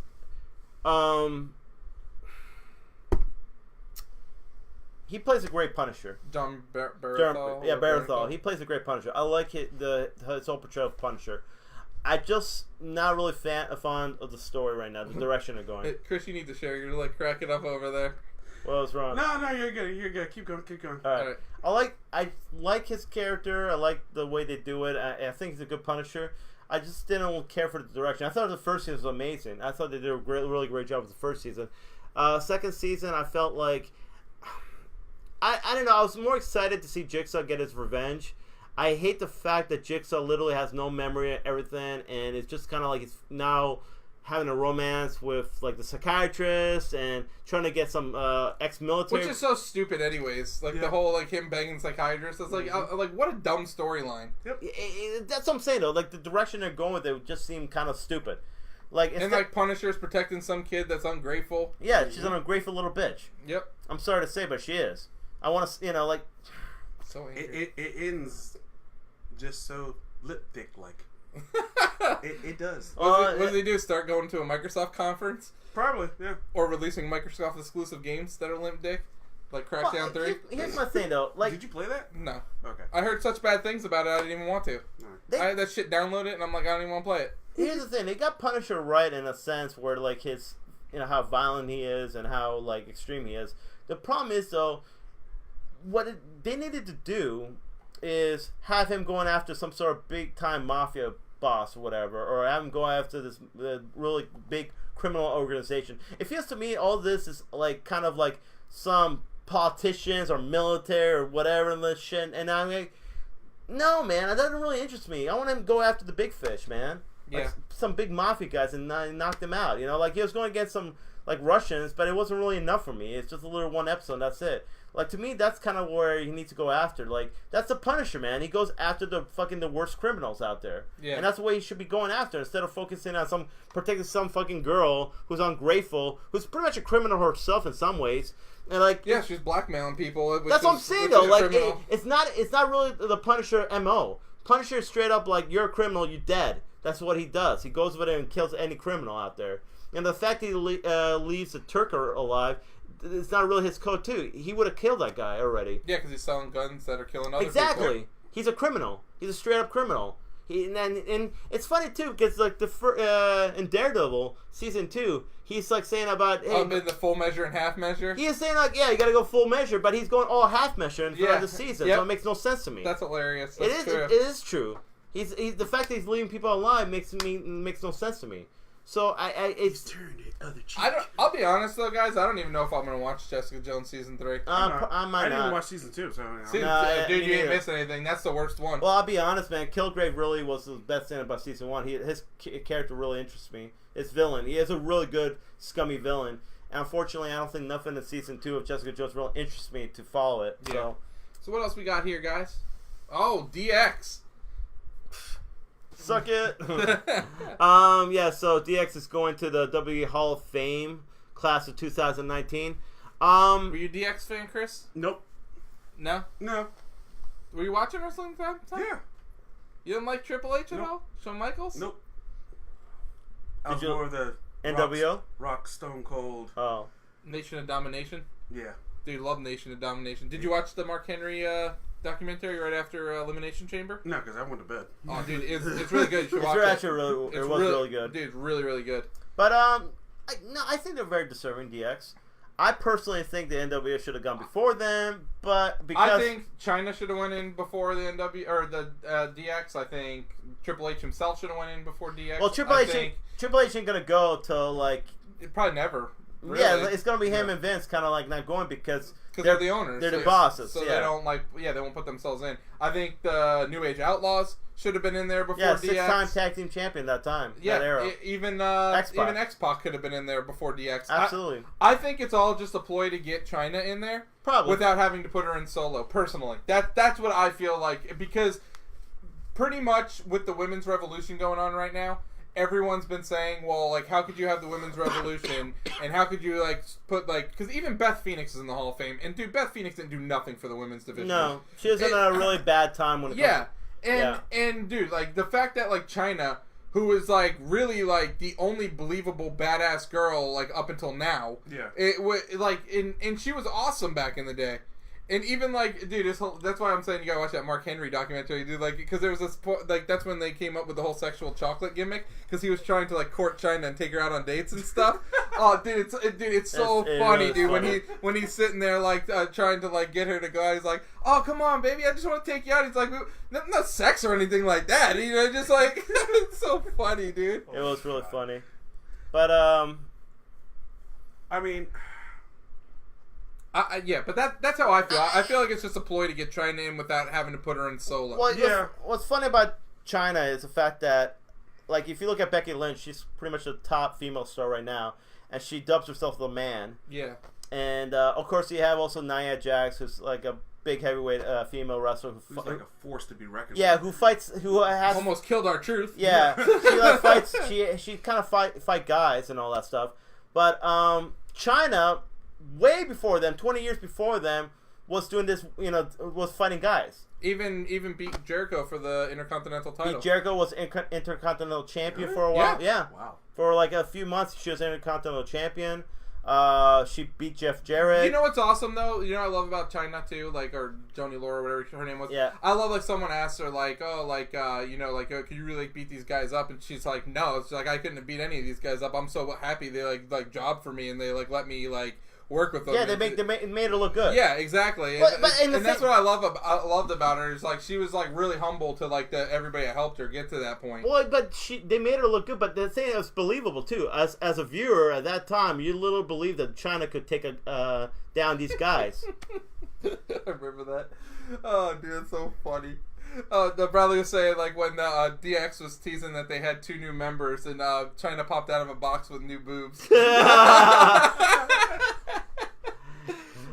Dude. Those are good times, man. Yeah, but like I could have did without like the you know what you call it, Shawn Michael and Triple H's ass that like on the Christmas episode. Yeah, I'm good with that. I'm good without that. They did a lot. No, the funniest thing was the State of the Union, though. Oh, dude, the State of the Union was so hilarious. It's like, what happened? So the night after, well, here's the backstory. Supposedly, USA Network was saying how their complaint to Vince McMahon at W is, hey, look, we gotta stop with the cussing and all that stuff. All like the like the crude like language and everything else that's going on. So yeah, so like the next night they have like a State of the Union address, like it's like a presidential thing. They come out and like, oh, so like words come down like you know that words like cursing too much is like you know you can't say fucking like they're beeping it out. Yeah, goddamn fuck shit. It's like, oh, we can't say shit, and they keep beeping it out and stuff like that. Like motherfucker. Yeah, Like, it's so funny. And then like dude, what was it? Why did he bring up the what girl was he talking about? Yeah, well, it's because of the whole Bill Clinton Monica Lewinsky. Yeah. It's like, I did not have sex with that woman, but I was no. I didn't have sleep with that woman, but I was up all night. But yeah, dude, it was just hilarious. And dude, the funny part is like they were completely mocking the shit out of USA, and the USA execs were like, "Oh, we love that." Like, Yeah. dude, like, Yeah, completely mocking him. Completely didn't understand what they were trying to do. Hilarious. Either that, or they thought it was good for like publicity. Yeah. Why not? But no, they were like, I personally would have put the NWO before them, but I understand why, because they're more W creation. But I gotta admit, Triple H and Shawn Michaels were pretty hilarious with some of their skits. So when they put the NWO in, because they're eventually going to be in, is it literally just going to be the 3 members, or are they going to put like all like 8,000 members of the NWO? Well, technically they're all in there, but really, when you think about it, it's Hogan, Nash, and Scott Hall. You think it'll just be those 3? Yeah, I would. You think they'll put 6 in there? Maybe Sting, maybe, Big Show. Big Show, maybe. Yeah, I mean, like, I don't know. That's what I'm saying. Like that, like that's all DX ever was, really. Yeah, it was those 6. But I mean, even technically, Road Dogg and Billy Gunn weren't really DX, because they even used to say DX presents the New Age Outlaws. So, like, I don't know. They were DX, but they really weren't, like, I don't know. They always aligned with them. I would probably just put Hall, Nash, and Hogan, really, because they were kind of like the cornerstones of the NWO. And really, when you think about it, that was one of the biggest moments. That really changed the whole landscape of wrestling, that moment, because that was right before the Attitude Era. And then they, like, WCW got like a whole huge audience because of that. And of course, then that's when WWE started doing the whole Bret Hart, Shawn Michaels, and all this other stuff. And then into DX and Nation of Domination and all that. I think it's pretty awesome. This was probably the best time for wrestling, really, when in that era. Well, at least for storylines. Oh yeah. I wouldn't say for in-ring performance. No, but when it comes to storylines, when it comes to characters, when it comes to entertainment, really, when you think about it, it's supposed to be entertainment. I mean, The Rock, Stone Cold, DX, all those guys, Mick Foley, Undertaker, I mean, you know, and there's always those moments when everybody talks about it. The Rock wasn't around in wrestling long enough, really, in my opinion. No. I wish he would have lasted longer. My goodness. So you talk about... and The Rock really was one of the funniest guys in that whole company. Dude, no, he was the funniest guy. He was the funniest. Dude, oh, my goodness. The Rock can literally say anything, and it was gold. Yeah. Oh, yeah. When you make fun of Big Show... the 500 pound of monkey crap. Yep. Or Billy Gunn. Billy Gunn. Being a cake man. Yeah. So you guys watched Elimination Chamber? Yeah. Yes, we did. What'd you guys think? I thought it was a great pay-per-view. I thought it was really good. I did too. I thought it was better than Rumble. Yeah, I think so too. I agree. I'd probably say so. You know why? Because it's probably shorter too. It's a lot. It was about an hour shorter. Not because it was shorter, because the fact that, like, there's a lot less shit in it, in my opinion. Well, it was besides the Rumble matches, like, honestly, like, I thought the Royal Rumble pay-per-view was pretty meh. Yeah. Well, okay, so you had the women's title match. That was really cool. That was really good. Yeah, that was a lot of cool spots. And I like that Sasha and Bayley won. Yeah. What was it? The tag team match was pretty good. The Usos won. I like the fact that the Usos won. Even though Jay got arrested for punching a cop or whatever. Yeah. The Becky Lynch segment was awesome. Yeah, it was. She beating the crap, dude. She busted Ronda Rousey open. Yeah, that's pretty awesome. That's pretty cool. Even though Ruby Riott didn't really get a chance to. That was bullshit. Yeah, that was crap because that wasn't even a match. It was like a squash. And she's a good wrestler too, man. She should have got better. They fought again the next fall Monday night. Yeah, and I think they had a long match. Yeah, good. Because that was bullshit. They did that to her. I guess it's because of the whole segment thing. What else happened in that? Dude, like coming down to Kofi and Daniel Bryan was awesome. It was like the most. It was probably the best wrestling match I've seen in a very long time. Yeah. Well, because it was believable. He almost won. You ever felt he was going to win. Yeah, and it was organic, too. Yeah, it was organic, and it felt like, even though the fact, like, I know they knew who the winner was going into it and whatnot, it was the fact of, like, they were selling it very well. And you did not know what was going to happen. Like, you were like, okay, they're on top of the freaking chamber right now. What the frick is going to happen? Yeah. Are they going to push him off? Is he going to do like a freaking, like, how's that going to work? That might have been one of Daniel Bryan's best matches to come back to. Yeah. It's definitely, the pacing and everything was really good. Well, and being, we're all wrestling fans for a long time now. And I've always been one to say that the best wrestling match you could have is when you don't know who's going to win. Yeah. And that was literally a case where I wasn't sure. I'm like, are they going to let Kofi finally have the belt? Like, are they going to give him a run? Or are they going to, is Daniel Bryan going to win? Which is long overdue, too, because Kofi should have been probably had some sort of championship run. Kofi's amazing. He was pushed, like, really, in early in his career, he was pushed kind of pretty high, like, almost main event status. Then he got pushed down for some reason. Then, of course, he get the New Day, and he won a bunch of tag team titles. But in all honesty, the only problem with, like, being in a New Day is you're literally, like, that's all you are, like a tag team. And I'm glad that he actually got that shot to be. Now he's actually going to wrestle in Fastlane for the title. Yeah, I hope he wins it. Hopefully. That'd be awesome. I hope he wins, and then they have the rematch at WrestleMania, so they could do, 2 more pay-per-views of it. Well, I mean, I'll be like, keep the New Day, keep them together, just have him be champion. Yeah, I agree. Or even have just, like, a Big E and, Xavier Woods. It'd be a tag team. Be a tag team. Yeah. I agree. To be honest, after Kofi, if he gets a little of a championship run, if he does, I want Big E to get a championship because I think that guy is talented as hell. Yeah. Big guy, talented as hell, charisma up, like through the roof. He definitely oozes charisma, Big E. He oozes charisma. I love Big E. He loses charisma. He's hilarious. He needs to be like. I honestly feel like he's another guy who needs to be because to me he's like a young Mark Henry. To me, is a young Mark Henry. Except he gets the wrestling part faster. He's much more athletic than Mark Henry. Yeah. But he's just as strong and athletic, and he has charisma, too. And hopefully he gets, like, that push, too. Because that's what I do! Yeah. Kofi, though, I'm hoping he does get it because I think he deserves it. He's a great wrestler. He's had matches the last 10 years. He's been wrestling tremendously. And he always has amazing moments at the Royal Rumble. And one thing that's funny, though, so he was fighting Randy Orton in a tag team match, right, this past Tuesday. Oh, right? I know what you're talking about. Stupid, It's like the first time Kofi got that push, he was fighting for Randy Orton against the title. I guess he did some botch, right, Kofi, and then Randy Orton literally in the middle of the ring is like, stupid to him, right? Like, literally in the middle of the ring, which is fucking, uncalled for. In 2009. In 2009, 10 years later, Kofi, like, clotheslines him, and literally, like, as soon as he's down, he's like, stupid, right back at him. Dude, 10-year freaking storyline right there. God. That's awesome. I love the fact that, he did that, because that was bullshit the first time he did that to Randy, so...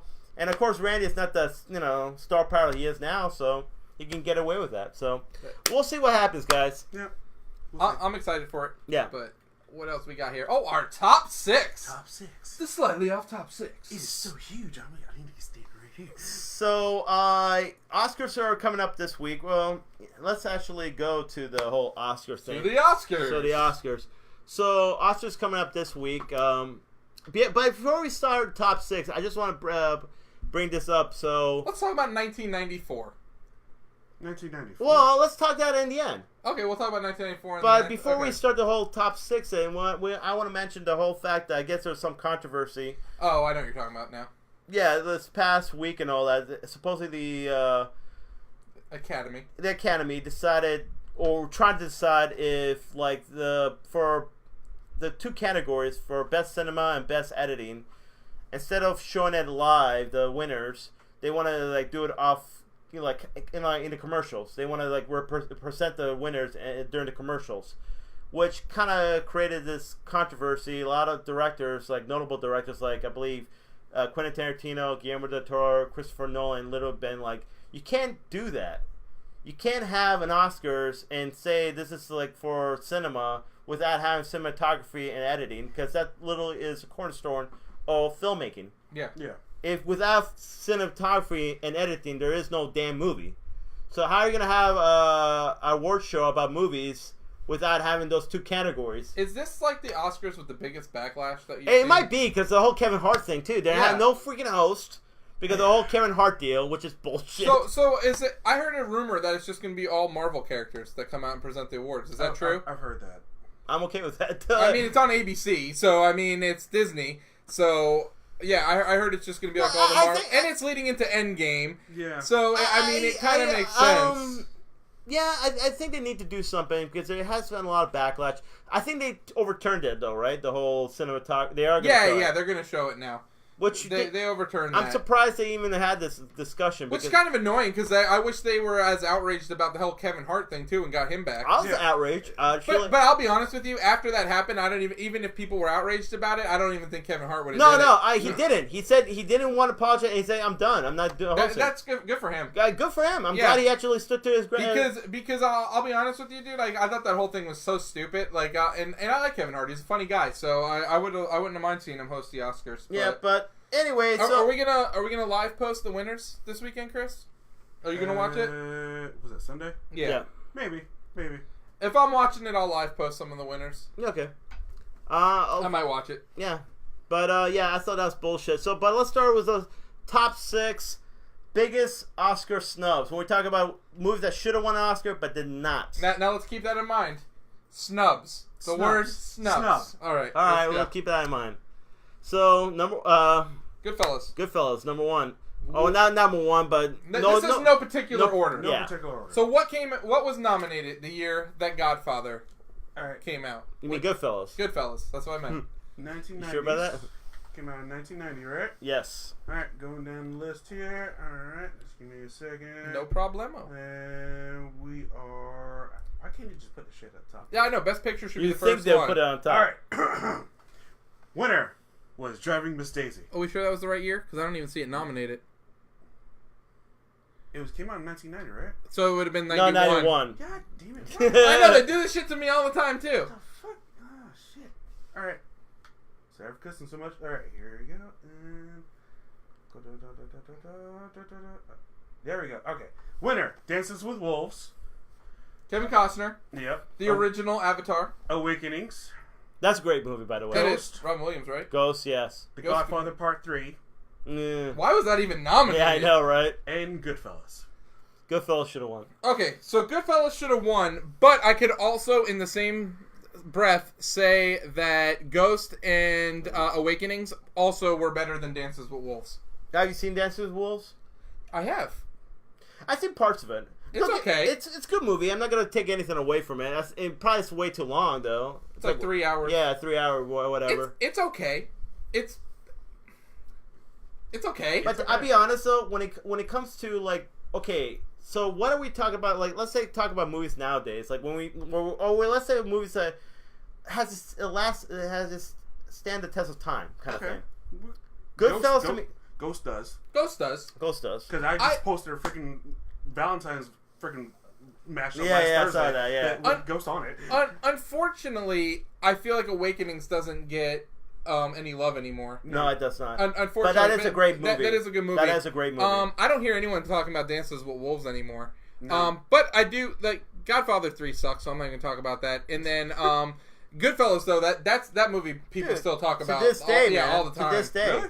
Oh, hell yeah. Oh, yeah. I've never seen Goodfellas. So Go get your fucking shine Really? What? I've never seen Goodfellas. Dude, What? that is a great movie. Never seen Goodfellas. You like mob movies?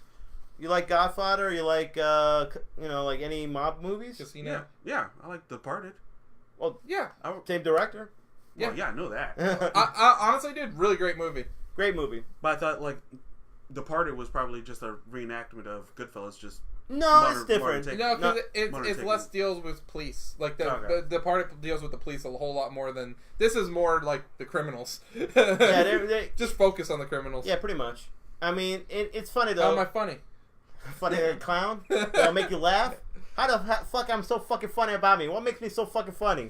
Dude, I love the beginning of that movie where they have the body in the trunk. Oh, yeah. And then, like, they go to, like, his mom's house to, like, get shovel or whatever. And she's like, oh, I'm gonna cook you guys, like, dinner. Yeah, like, yeah. It's so funny, dude. So Italian. It's, yeah, I think Goodfellas definitely should have won that year. It's probably one of the best mob movies of all time, right behind Godfather. Godfather, to me, is number one. But Goodfellas is definitely a close number 2. Leota's a fucking rat, though. Sorry if that ruins it for anybody, but honestly, when you think about it, like when you look at the way they filmed the movie, they literally had this one really cool one shot in the movie. Where was Samuel Jackson in the movie? Yeah, he was. Yeah, so I thought. Yeah, a small part, but he was in that movie. But they had an awesome one shot. They had really good scenes. Great What act. was the one shot? When Ray Liotta and his what's her name?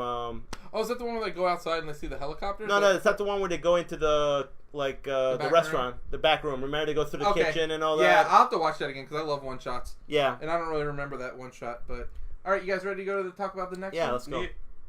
Saving Private Ryan. That would have been 1998. Yes, because I know which one won. So 1999. Shakespeare in Love. No, wait. Yeah, it'll be 1999. Maybe. Yeah, I think 99. I want to say. Shakespeare in Love won. Dude, I love that. I love that one part in is it Scream 2 or Scary Movie? It's Scary Movie? Yeah, I think so. Yeah, it's like, be quiet, I'm on Shakespeare in Love. You go, oh, he dies in the end, and then like Omar Epps is in the bathroom. Is that where he like tickles? All right, so we got Shakespeare in Love, Elizabeth, Life is Beautiful, Saving Private Ryan, The Thin Red Line. Definitely Saving Private Ryan. What the hell's Elizabeth? I don't know. It's about Queen Elizabeth. Oh, and what the hell's Life is Beautiful? That's a really good movie. That's an Italian movie. It's about Roberto Benigni. Him and his son are in a concentration camp. But he tries to he's trying to keep his son alive and all that stuff. But it's kind of a comedy too, so it's kind of weird. It is weird, but it's a really good movie though. Did you ever see Shakespeare in Love? I have not. But I'll tell you what, who talks about it to this day? Nobody. Who talks about Saving Private Ryan? You do? No, every year on TV, they still show it every time Memorial Day. On D-Day? Oh, every time they have Memorial Day, every time they have anything, they show it on TV. Have you seen that movie, Chris? Parts. Oh, you gotta watch that movie, Chris. Not fully. Parts. I'll say that's parts. a great movie too, man. Wasn't that Vin Diesel's first movie? It was. Oh, no. Oh, maybe Iron Giant, but that's the first on-screen. Yeah, on-screen. Yeah. And you had Barry Pepper, Matt Damon. Yeah. Tom Hanks. Dude. I'll tell you what. If you don't watch the whole movie, just watch the opening scene, the D-Day, the beach, the Normandy. Dude, that's amazing. Yeah. That part is just like...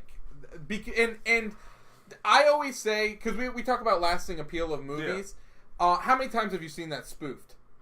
A lot. Yeah, Model of Honor games, like same as even what you call it, Matrix. Yeah. Like to me, like when you have done something that's so culturally significant like that, where you see it everywhere. Yeah. You know that's something special. I mean, they did it even in Bad Fur Day, the video game. Remember? Yeah, well, they did both in Bad Fur Day, technically. Yeah. But dude, like Scary Movie did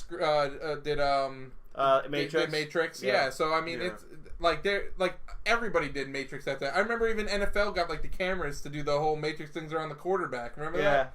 They stopped doing it now, but well, I mean, I thought really when you think about this movie, it's a great movie, great story, good acting, but also I think like that whole D-Day or whatever, the Normandy invasion. Yeah, that was one of the most visceral war scenes I've ever seen. Yeah, when the dude's like looking around for his arm. I mean, that's disgusting. Yeah, it's literally one of the most visceral war scenes I've ever seen, and it makes me think. Well, you haven't seen Overlord yet, though. Oh, I mean, I can imagine. For its time, though. Wolfenstein. But I'm saying though, for its time, when I first saw it, and that scene, it literally was like, "What the hell am I watching, man?" It's like, so it was definitely and I think when you look at those movies, it definitely should have been won the Oscar.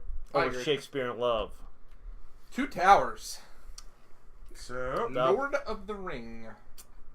The Two Towers. Lord of the Ring. Well, with the greatest 2003 fight scene of all time. Or one of the greatest battle scenes of all time. Battle. The Battle at Helm's Deep. Yes. Literally, what was it? Clocks in over an hour, probably. Or more an hour. I don't even remember the battle. What? I don't even remember. We need to have a movie night and watch all these movies, man. I really don't even remember the battle.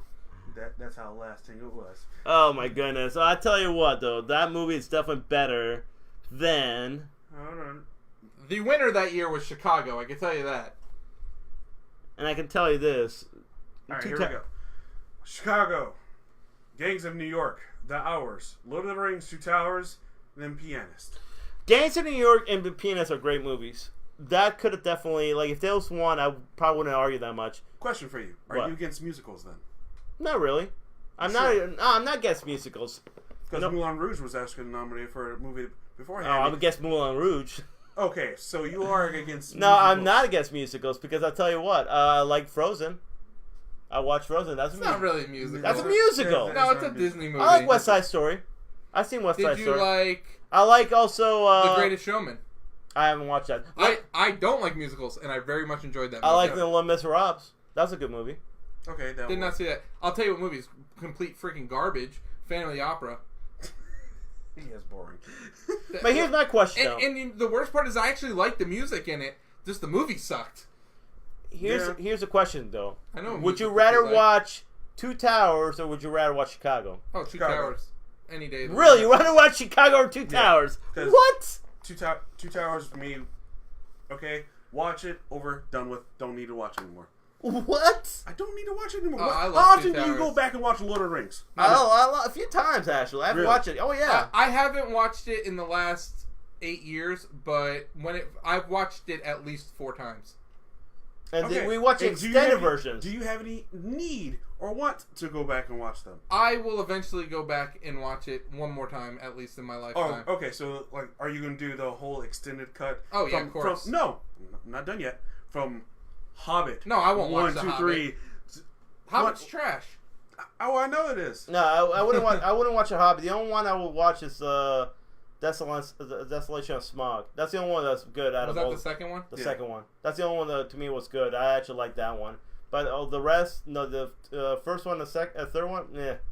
But like the Lord of the Rings, I have to disagree. I did not like Phantom of the Opera, the movie, the last one that came out. I thought it was trash. No, Lord of the Rings was an excellent trilogy. I know a musical that you guys both enjoyed that I have never seen. What? With Johnny Depp. Sweeney Todd. Yep. Sweeney Todd. That was a pretty damn good one. Yeah. I watched a musical from the 80s that was pretty good. What? The Little Shop of Horrors, I think that was good too. Yeah. Was that Rick Like Moranis? I said, I don't mind musicals, but like I mean, I never seen Chicago. But the thing is, I never wanted to see Chicago. There's nothing about Chicago that really interested me. That well, it's like, I've seen Chicago. It's good, but it's not Lord of the Rings good. No, it's not. There was a musical I watched not too long ago, and I enjoyed it. Greatest Showman. No. Bohemian Rhapsody. Would you consider it a musical? Yeah, would that be a musical? I wouldn't consider it a musical. It's not a real musical because they don't literally go over in the spot and start I like singing. The Wizard of Oz. That's a great musical. That's a good musical. Yes. No, maybe I'm thinking. Well, it was Greatest Showman was definitely the last one I watched, and that was excellent. I really enjoyed The Greatest Showman. Yeah, I don't like I said, I watch musicals. I have no problem with musicals. But in all honesty, though, if you're put... Now, they're not musicals, but all Disney movies should have music in them. Yeah. Yeah. I would definitely say that. But like Two Towers over Chicago, in my opinion. Snubbed. Raging Bull. Loney. Have you seen this movie, Chris? No. Was not even nominated. No, I think it was. Nope. Nope. Not even Not nominated. even nominated that year? Not even nominated. So That is... What year did that come out? 1980, so I'm going to look up 81. 1981. I know Ordinary People won, which you probably don't even know about Nope. Is that an ordinary movie? it. Robert Redford directed it. So is that supposed to mean something to me? I guess it meant something to the Academy Award because they gave it the Yeah, they give Academy Awards to garbage ass movies too that are done by Woody Allen. Well, anyhow. Ordinary People, Coal Miner's Daughter, The Elephant Man, that should have won. That actually was a great movie. Raging Bull and Tess. Oh, it was. Yeah, it was nominated. Actually, Elephant Man was a very Never good seen movie. The Elephant Man. I don't That's even know what amazing it is. movie too. I think I've seen that so many times because of the fact of in high school we had like screenwriting class. I can't tell you how many times I've watched that movie. Yeah. What's it about? I never. It's a true story, actually. True story about a man in England or whatever who was like in this freak show. Yeah. But he literally had this misshapen head, like literally all grotesque. Was it the guy that played Sloth? Hey, you guys! No, it wasn't. But he literally, his face was all misshapen. I think his arm was all like deformed too, and he was like pretty much like they call him the Elephant Man because it's a freak show thing. And this doctor who was played by Anthony Hopkins, yep. He founded him and all that, and like took him. And he is a really intelligent guy. He wasn't like they thought he was kind of like dumb and all that. He was a very intelligent guy, very intellectual. Loved theater, loved music, and all that stuff. And he, it's kind of you felt sorry for the poor guy because of he lived all his life. It was a deformity and all that, and and of course Anthony Hopkins was trying to give him a better life because he knew how intelligent he was. So you know what's crazy? Looking at the cover of this. Dude, De Niro totally could have been Punisher back in the day. Oh, yeah, definitely. Totally could have been the Punisher back in the day. Taxi Driver, that's kind of, really... that's true. But Raging Bull is an amazing movie, filmed black and white. I love some of the scenes in it. Like, the fight scenes are also very brutal. Some of the fight scenes. How many Scorsese movies did you have on your list, Pete? Probably a few. Well, dude, to be honest, Scorsese didn't win till The Departed. Yeah. And I'll be honest, he should have won for some of the damn movies because when we talk about Scorsese, you talk about like the best directors of that generation: Scorsese, Spielberg. I mean, how many? Quentin Tarantino win an Oscar? No. Well, did he win for Django? No. He hasn't won. Well, and you know what? That might be an Oscar snub right there, Django Unchained. Yeah. I don't know what year that was. I forgot which one. I'm looking. Keep going. Yeah, but yeah, that's an excellent movie though. It's based off of a true story. Yeah, Jake LaMotta. Yep, real boxing and all that. One of the best of his times, but really had a lot of issues, problems. What do you like better, Raging Bull or Rocky? Both different movies. Well, they're both boxing movies. What do you like better? I mean, no, honestly, like Rocky's way more emotional and way more like you. But in this one. No, I didn't. Okay. He got nominated for movies. He just never won a movie. Quentin Tarantino. What won that year? Argo. That's yourself. That's a really good movie too, though. That is a really good movie. That was a very good. I'll tell you what, Ben Affleck, as bad of an actor as he is, he's a freaking great director. I mean, he wasn't bad. I mean, okay. He's not a bad actor when he's directing himself. That's true. There you go. Yeah. But yeah. Because, like, Armageddon, dude, he's garbage in that movie. Yeah. Armageddon, yeah. He was very garbage. But The Town? I love The Town. The Town might be one of my favorite movies of all time. Gone Baby Gone, though, is, I think, very underrated. Honestly, I might actually pick that over that Town. No. I really love Gone Baby Gone. I like Gone Baby Gone, dude, but The Town just, like, resonates with me. I don't know why. No, it's a great movie, don't get me wrong. It's more action-based, but I think it's more emotional-based, Gone Baby Gone. It's not even that it's action-based, dude. It's just, like... The way he does his shot sometimes, even in fact, like, near the end, and of course this is an action-based shot, what I'm going to tell you. Yeah. But, like, when they're at the stadium, they're about to leave, and literally the cops are right behind him and whatnot, and he just takes his gun and, like, points right at them and starts shooting. That shot just, like, it's kind of like a camera was, like, hooked onto the gun, and he was just like, Grr! I think that shot was amazing. As well as the movie is memorable as far as, like, the fact that you see it in memes now. Yeah. Where you're like, all right, I have to go do something. I can't tell you what we're doing, but we're going to fuck some people up. And Jeremy Renner is just like, all right, whose car are we taking? Yeah. He's awesome in that movie, too, Jeremy Renner. Yeah, he is. But, it's hard to say, really, Rocky or Raging Bull. But honestly, when you look at, like, what's the best boxing movie, so it's, like, hand-to-hand, Rocky or Raging Bull, in my opinion. So, anyway, any other thoughts? No. Star Wars. Dun, dun, dun, dun, and I believe Annie Hall won that year. Yep, Annie Hall did win that year. 1978. And I've seen Annie Hall, and Annie Hall's not that good. Everybody makes Annie Hall be like one of the best Woody Allen films, and I've seen it myself, and I'm like, it's okay. It's not that good. It's one of those movies where really everybody talked about it, and I wasn't that impressed. Here's the thing about Star Wars. I wasn't alive to see it at the time, so I can't really speak for it at the time. Yeah. I wasn't even. I was negative 5 years old. Yeah. So I can't really speak for it, but I feel like it's a movie that fans got, but critics might not have gotten at the time. Yeah. So yes, it was nominated. I don't think that the critics and the Academy seen the lasting appeal is going to have. I think the fans did. It did though, because it literally, like, I think it was one of the highest grossing movies at that time. I think. Yeah, but I think it actually surpassed Jaws and all that. But I think the film critics probably looked at the original. Well, it would have been nominated. It would have been nominated if it like. But I think that's why it didn't win, because I don't think every critic, every person that votes in the Academy was behind it. Yeah. Well, they weren't, but in the same time, they still nominated. I mean, has any other Star Wars movie been nominated since then? No. Empire should have definitely. Yeah, that's a lie. What? That wasn't Force Awakens nominated? Are you sure? No, it might have been actually. Look it up. I think 2016. I think it might have been. Picture? Yeah. Yeah, I think it might have been. You're right. I think it was nominated for Force. Sarah Miller says, "Sorry, but Diane Keaton was amazing in Annie Hall." She's good. I'm not saying that. And she's a good actress. I haven't seen it. Harrison Ford was amazing in Star Wars. Amazing. Yes. On Han Solo. Yes. I don't even need to see the character. I don't even was Diane Keaton Annie Hall? Was that who she played? Yeah, I believe so. The title character. I believe so. Yeah. She was like the main actress. Yeah. But like ask 10 people the age 10 the age 20, like between the age of 20 and 25 who Annie Hall is. It wasn't nominated. It wasn't? No. Well, it came out in 2016, so it would have been 2017. Mm-hmm. Oh, my bad. No, it's all good. I said 2016 first. But you could ask, okay, if I took 10 people between the ages of 20 and 25, asked them who Annie Hall is, they'd have no clue. Ask them who Han Solo is, or even what Star Wars is, and I can guarantee you they can tell me what Star Wars is. Oh yeah, that's lasting appeal. It wasn't nominated. Force Awakens. That's crazy. I thought it was.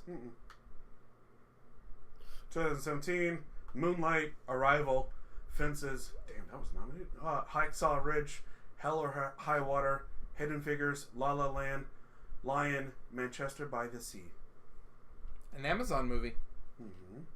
Pretty crazy. Yeah, but no, I agree though. Star Wars definitely had the lasting appeal, and for its time really was groundbreaking when you think about it. The special effects, the characters, everything about it. What they did in '77 was pretty freaking amazing. Yes. Well, yeah, because like think about it. It really kind of like, has there been any movie that had that creativity before that? No, I can't think of anything that literally created a whole new universe, and the thought process and the imagination that went through it. I mean, nobody. What about 2001: A Space Odyssey? No, you know what? What about Star Trek? For its time, no, like for its time, yeah, it's like really cool and imaginative, but I wouldn't put it up par with Star Wars. What about Star Trek? I would say Avatar. No, not when it comes to imagination. No, because no. Have you seen anything like that? No, it can't. Have you seen anything else like that? I would say more like when it comes to 3D action. But are we talking about for the time, or are we talking about in general? Because I mean, Star Wars came out what, like 77, 30 years before Avatar? Yeah. Yeah. I'm saying because of the fact that, like, okay, so you have Star Wars builds a world that, like, a lot of people are like, ooh, that's cool, that's interesting. Never seen that before. This is actually kind of cool and whatnot. Then you have movies like Avatar. Does the same exact thing. No. You know why? And I had to disagree with you, because when you look at Avatar, there literally are Native Americans in space. You literally take Native Americans and their culture and put it in space. So you're literally taking people and putting in space and jungle. Well, yeah, because there's but you got Wookiees, you have Ewoks, you have Jabba the Hutt. It's a lot more. Yeah, fat people. No, but I'm just saying. You know what it is? But when you look at it though, Chris, it's actually no. Buddha. There you Buddha. go. But you look at it, Chris, though, it's actually Jim Henson production that really helped out Star Wars because of their creativity when it came to costumes and all that stuff. Yoda. Everything about it was way more creative than Midget Kermit the Frog looking motherfucker. But no, like if you look at the animals, you look at everything, it literally is like they take like it's just a more creative way to making like a panther. They make a huge panther, but just make it more alien looking. They make a huge like dragon. You're literally describing Pandora right now, by the way. You literally are. I am, but that's what it was. Pandora was like that. That's what I'm saying. So that's okay for my generation. That's what Avatar is to me. Yeah, for your generation, I can see that. But in all honesty, when it comes to Star Wars, I think Star Wars was way more creative than Avatar. To me, the only thing cool about Avatar was, I think, honestly, the Space Marines and their weapons was kind of cool. Like, I thought, like, the mechs and all that stuff. But I don't think it was that imaginative, to be honest. Well, I don't think they really created the Space Marines anyways. Isn't that more along the lines of aliens? Aliens. Yeah. It really is. But in all honesty, I don't... That's why I think... That's the why bond between the animal and the person. I don't... Yeah. Braid. Yeah. I don't really... But that's what I'm saying. That's why I don't care about Avatar that much. Because I think Avatar... Like, here's the thing. Avatar was really awesome when it comes to the action scenes. When it comes to the 3D kind of scope about it. I think... The way that James Cameron like kind of did the movie, it was good. The storyline and the creativity behind it, I don't think it was that good at all. Because, like I say, when you look at 30 years back, Star Wars, what they did, it's kind of like nobody's seen something like that before. I think it wasn't so like, oh my god, this movie's so amazing. It's not. What, Star Wars? No, it was... For its time, probably, yeah. A lot of people thought that. Now, when I'm watching it now, well, yeah, I don't feel that way now. Well, of course you do, because... Well, you've seen so many different things that have done it, like, at this point. People probably ripped off Star Wars and, like, went over there and did their own thing. Exactly. So, I'm not watching a movie... When I'm watching a movie as a kid, I don't remember that movie being like, oh my god, this is so amazing. Oh my god, the lightsabers. Oh my god, look at this and this little thing. Yeah. I'm not thinking about it as far as... But even the lightsabers are cooler than anything in Avatar, weapon-wise. Yeah. Yeah. Dude, lightsabers, come on, dude. Lightsabers are amazing. Yeah. I don't go to the store and get lightsabers from, like, Walmart. Like, you have a freaking winged animal, like, you can just jump on. Yeah, dude, I mean, like, if you look at Star Wars universe, I mean, they have so much stuff. You got Boba Fett, you got Han Solo, like, you have all these different characters. Boba Fett's probably like the most overrated character in overrated because he looked really cool, I guess. That's he looks cool, but it's most overrated character probably in any franchise. I think because George Lucas did not know who he had until like later on, until people started, Boba Fett was awesome, and of course George Lucas didn't know. I mean, he killed him off. Well, George Lucas obviously didn't know a lot of things because he made the original trilogy. Yeah, but we all say that. Or the prequel trilogy. We all say that, though, but everybody still talks about Star Wars to this day. It still has, like, a huge fan base to this day. You know what I'm saying? So, and in all honesty, we'll see how Avatar does in the next 4 movies. I was going to say, I think the next Avatar movie can totally take it to a new level. Yeah, if it takes it to a new level, then yeah, absolutely. Because if you watch the first Star Wars and not see anything else, you would be like, oh, okay. I still think it would have been good. I'm not saying it's not good. Own, but like, it really needed the second to really put it into... Yeah. Because the second was more story-based. Yeah. It's continued the story. It's actually built into a story. Because the first one was more about... You introduce... like I'll tell you what we didn't need, the prequels. Prequel, but, the problem with the prequels is... You have an episode 4. Of course, they want to. Well, what happened to 1, 2, and 3? Yeah. And that's what really happened. And what else we got? Oh, we're going to talk about what we watched. So before we talk about that, let's talk about 1994. Remember that word snub? Oh yeah. Snub. Let's talk about 1994. So our friend Peter here, ETEP,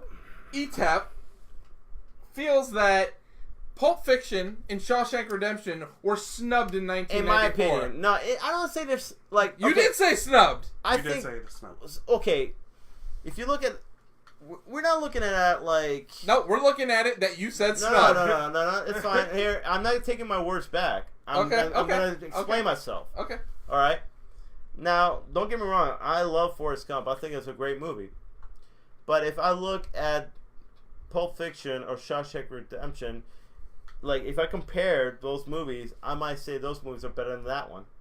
I completely disagree with you. Yeah, I know you will because you're a big Forrest Gump fan. Forrest Gump, I would say it goes Forrest Gump, and then, man, between Pulp Fiction and Shawshank, you're getting really... I mean, all three are great, though. No, they are. All three, if they were in different years, would have probably won the Academy Award. And we're talking about movies that literally, to this day and age, we're still watching, we're still talking about it to this day and age. I would probably... I would probably say Pulp Fiction is better than Shawshank, just because what it did for the independent film. Yeah.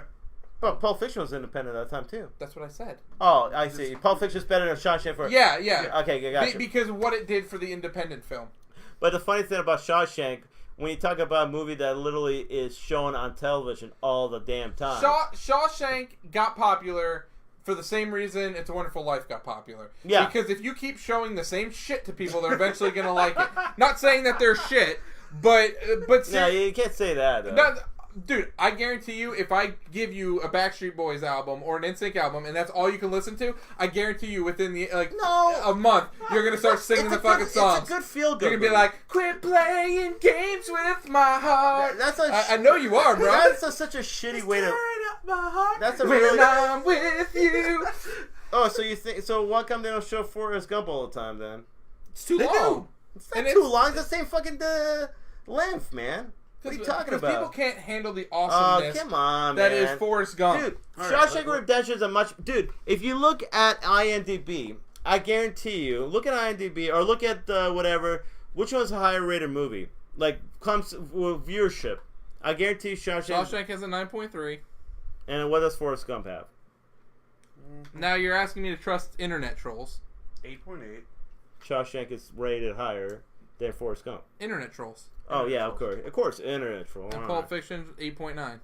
So, they say that Pulp Fiction and Shawshank Redemption is better than Forrest Gump. So, the people say. The people have spoken. That means that people were right. They also look what let's see what the people say about Batman vs Superman. Oh no, they probably love it. No, let's see what people say about Batman vs Superman. Those are no, let's see it because the people are speaking. Here's the thing, though. You know that's biased. 6.5. A 6.5. How about that's right, isn't it? What do they say about Justice League? Wait a minute, isn't that right though? Wouldn't you give that 6.5? Hell no, that's way lower than 6.5. Yeah, but 6.5. That's way lower than 6.5 as well. I guarantee Last Jedi will probably be lower. Last Jedi. 7.7 for 300. Oh man, Bradley's going down with some NSYNC. Last Jedi will be What lower. does NSYNC sing? Bye bye bye. Yeah. Yeah, good. You knew that. That's on your freaking Yeah, iPod, but man. that's on my iPod. Oh, Like you're- I have an iPod. I have an fucking iPhone. iPhone. And whatever. like, who the hell puts music on it when we all have Spotify? Come on, man. You know you listen to that in your car, man. You driving down. I don't know. I'd have to say, even though I would prefer Justin Timberlake over anybody from the groups, I'd have to say the Backstreet Boy, the one that "You Are My Fire." That's the jam right there, dude. So This is happening right now, by the honestly, way. they're being pretty legit when it comes to rating and all that. So hey, you know No, what? they're not being legit. Forrest Gump. You're just Best hating movie. because that's your movie. You love that movie. That's your I favorite. have to agree because I've seen Forrest Gump more than I've seen Shawshank and. Well, I mean, have you seen it because you watch it in school, or you've seen it because you see it like both? Here's the thing about Shawshank. I've watched Shawshank probably about 3 or 4 times, and I have no desire to watch it again. Yeah, really, no desire at all. I've seen it enough. Yeah. Now Forrest Gump, if that's on, I'll watch it again. I love Forrest Gump. Okay, here's the thing: you watch it because as a kid you loved it. What? Is it because of nostalgia reason? Or No. For what? Because it's a good story. No, but I'm just saying. It's a good story. I'm not saying What it's not. are we talking about? To me, it tells a story like kind of like across the universe. If you've seen that movie, I have not seen it. Is that with Robert De Niro?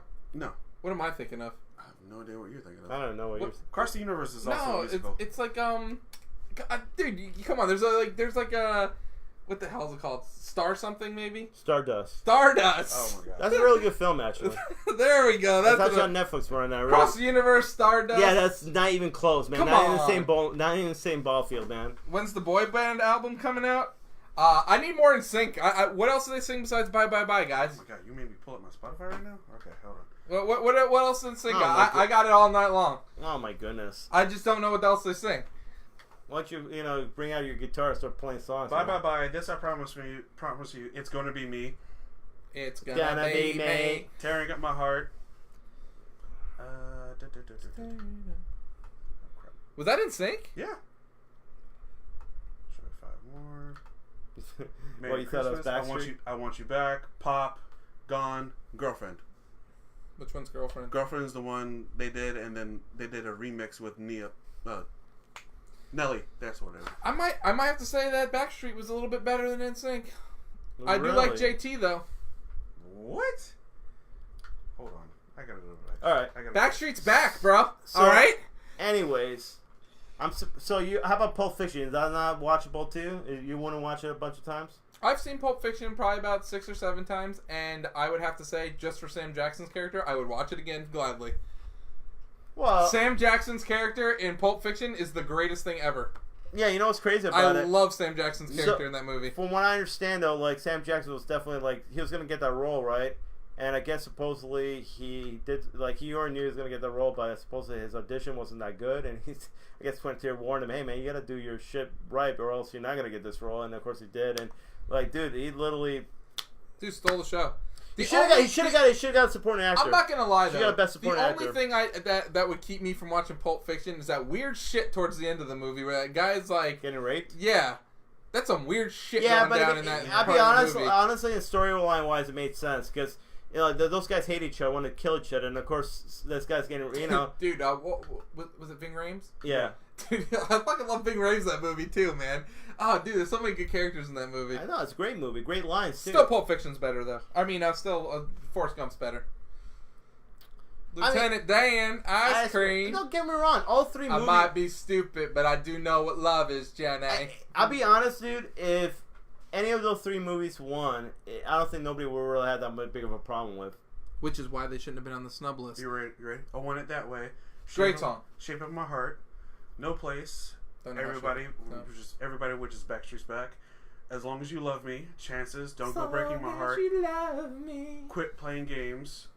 Larger Than Life, and Everybody. I'm going Backstreet. They got better hits. We should post that on the poll of the week. Oh, there we go. Poll of the week. Backstreet versus Sync. I might actually do that. Let's do it. I got some Christina in me too. You know, I'd be like, Anyway, what have you it's a been genie watching in the this bottle, week? baby. What have you been watching this week? Or what did you watch this week? I watched True Detective. I watched the latest episode of True Detective, and it was good. They even made reference to season 1, which was pretty awesome. Me and Chris need to talk about a little Walking Dead. Yeah. Well, actually, I haven't watched it all the way yet. Should I not spoil? No, no yet. Okay, so I watched it. It was good, but all I'm gonna say is Alpha. I'm not really sure if I'm a fan of Alpha yet. Is that the female leader? I'm not gonna say who it is and what it's going on. I'm not sure if I'm liking the direction it's going. Okay. I don't think nobody's been liking the direction that show's been going the last couple seasons. Well, but- I don't mind the whispers. I think it's a cool twist to it. I just feel that it's gonna. I feel like after this episode, I feel like it's just gonna go in the same direction every other season went in. And yeah, What? They're gonna just take him out and that's it. no, it's a little more than that, but it's. Nah, I'm not feeling it. Let's put it that way. Anything else? And I also watched Russian Doll. Watched the whole season. Oh, did you now? I finished the whole entire season it of really Russian good? Doll. It was interesting. Yeah. I would say You watched it as well? I watched not all of it, but I watched most of it. Okay. Your boy, awesome Yeah. actor by the way. Yeah. Reminds me of my friend Tim. I used to work with at KB Toys. Pretty weird, actually. Like almost like spot on, like it was him. And I'm like, that's really is that how he is in real life? Like pretty similar Yeah, to that. kind of similar. Okay, I can tell he really wasn't like not saying he wasn't acting, but I Yeah. said like he felt very comfortable in that natural- role. natural, yeah, yeah. very natural in that role. Awesome. I didn't really care to see his ass, but Oh, now you saw your boy's ass. I've Yeah. seen your boy's ass, Yeah. Chris. It's a little weird. Yeah, it's a little weird. It's good. They do a very good job of making me want more. Yeah. I do like that there was closure at the end of the season, so they could either not make another season or they can. It seems to be doing pretty well. Yeah. People like it. It's easy to digest because they're 25-minute episodes. Yeah. But Oh, that's it? yeah, It's weird. yeah. It's just weird how they do things. Cause, She's very unlikable. yeah. Like as much as Charlie Bartlett, is that his name? Yeah. As much as he is likable, Yeah. Natasha Leon. Leon, she's very unlikable. I feel like she's kind of been that character throughout her career because she was in the original American Pie movies and all that stuff. She played a friend of what's her name? I forgot the actress name, but Tara Reid. Tara Reid, yeah, she played a friend of Tara Reid and all that. So she always played that kind of like really bitchy kind of character. Yeah. So I'm guessing she's bitchy in this show too, right? It's more like she's just just more like free spirit and she doesn't give a fuck about anybody. Yeah, pretty much. Yeah. Yeah, but I mean, I'm not gonna ruin anything, but I don't know. Yeah, it's kind of weird. She's kind of a broken character because of her mom, and So does this show deserve a 10? The IGN No. What would you give it? Since you watched the whole season. A 10, dude. A 10's ridiculous. A 10 means it's perfect and you can't find a flaw with it, which that's just ridiculous to think that anything is a 10. Really. Oh, I mean, there's very few things I would give a 10. I could say certain things could have been a 10 in my eyes. Very few though. Like I say, some of the seasons of Sopranos, maybe some of the seasons of Breaking Bad, last season, some of the seasons of Game of Thrones. Yeah, I mean, I could, or maybe not even seasons, maybe like episodes. Yeah, definitely episodes. Like to say a season is a perfect 10 is a little ridiculous. Yeah, it is. I might have to disagree because I thought Dexter season 4 was great. Which killer was that? The ice truck killer? No, that's the ice truck killer. Trinity killer. Trinity. Yeah. That was a great season. That was a Colin Hanks. Yeah. No, you're thinking of John Lithgow. Yeah. Trinity. He was Trinity. Yeah, he was Trinity. Yeah, but they were at the same time, weren't they? No. Casey was after. Oh, okay, yeah, but Trinity Killer that was a great season. I would give it like an 8.5. The Russian Doll. Okay. I would say overall about 8.5. How many episodes is it? It's 8. I'm telling you, it's very short. Well, that's good then, actually, because I might give it a shot. Don't worry, I won't ruin anything, especially because Chris hasn't finished it. I actually might give it a shot because I always feel though like watching a long season, like that's why it's not a commitment. That's the thing. You can watch it like little bits and pieces, if you have 4 hours set aside, you can literally binge watch the whole thing. So 25-minute episodes. It's definitely interesting, and again, they sprinkle enough in to keep you watching. Yeah. They do an excellent job of giving you like one more piece of the clue of what's going on, so that you're like, oh shit, I gotta watch the next episode. Yeah. And then it restarts over. It's like, oh god damn it. Yeah. But yeah, I would definitely recommend it. I wouldn't say it's a 10, but I would recommend it. What have you been watching, Chris? Let's see. Friday I had myself a little movie marathon. All right. What was it? What was it? Well, saw Alita, and then late at night I watched Overlord. Again. Right. Watched. Good the second time? Yeah, it was good the second time. I watched it with my parents. They were like, "What the hell is this?" What else did I watch? Creed 2. I watched it again. I need to watch that. That's a great movie. What's the third one? Fantastic Beasts? No. Pitch Perfect 3? No. I did buy the trilogy. I know, that's why I asked. Yeah. I didn't even look at my video. Hold on. What was it? What else you bought? I didn't buy Fantastic Beasts again. You brought some romantic one. I forget what it was. Across the Universe? No. There's something else. What? Love and Drugs and No Strings Attached? Yes. That was a deal. That's why. Oh, okay. It was $10 for both of them. But which one did? Oh, Robin Hood. There you go. With Taron. Yep. Egerton and Jamie Foxx. Jamie Foxx. Yep. Watched that. Then that was your second time, right? Second. No, I think that was third or fourth. Still good? Yeah, still good. Still enjoyed it. It doesn't need to be memorable. It's a fun action movie. It's like, okay, done. Done and over with. That's single serving. Yep. But what shocked me is the fact that there's a movie coming out in March. It's called Wonder Park. It's an animated movie. Look at how many minutes this movie is, and I'm shocked. All right, how many? High minutes? or low? Low. 62 minutes. Not that low, but it's close. 73 minutes. Yeah, that's around there. Yeah. I was like, holy shit. So a minute and 20. No, I mean, an hour 20 and like hour 10, hour 15. Hour 15. That was like an hour and 16 minutes. But you know what? I don't ever look at a movie when I go to the theater to watch it as how long is this movie because I want to get a value worth. If your story fits in an hour and 15 minutes, I'm fine with that. Yeah. As long as it's good. But here's the thing. There's other movies out there that, they can tell a story for 2 hours and 20 minutes. Say, for instance, Alita, 2 hours and 20 minutes. Yeah. Guess what? I learned in that story. Not a goddamn thing. Well, yeah, I think, but that's the same when it comes to a movie, though. Like, you can have a movie that's 3 hours, even longer than 3 hours, and it can fulfill that story. It doesn't feel too long. It doesn't feel like... But other movies, like you said, can last an hour or something, and that's just as good, you know what I'm saying? Because I think Phone Booth, I want to say, was an hour and something. Toy Story, the original. Yeah. But wasn't Phone Booth, too, like only an hour and whatever? Yeah, Phone Booth short, but the original Toy Story, very short movie. Excellent movie. Yeah, and like that's what I'm saying, though. It's if you have a story to tell... The original Toy Story, runtime? Hour and 21 minutes.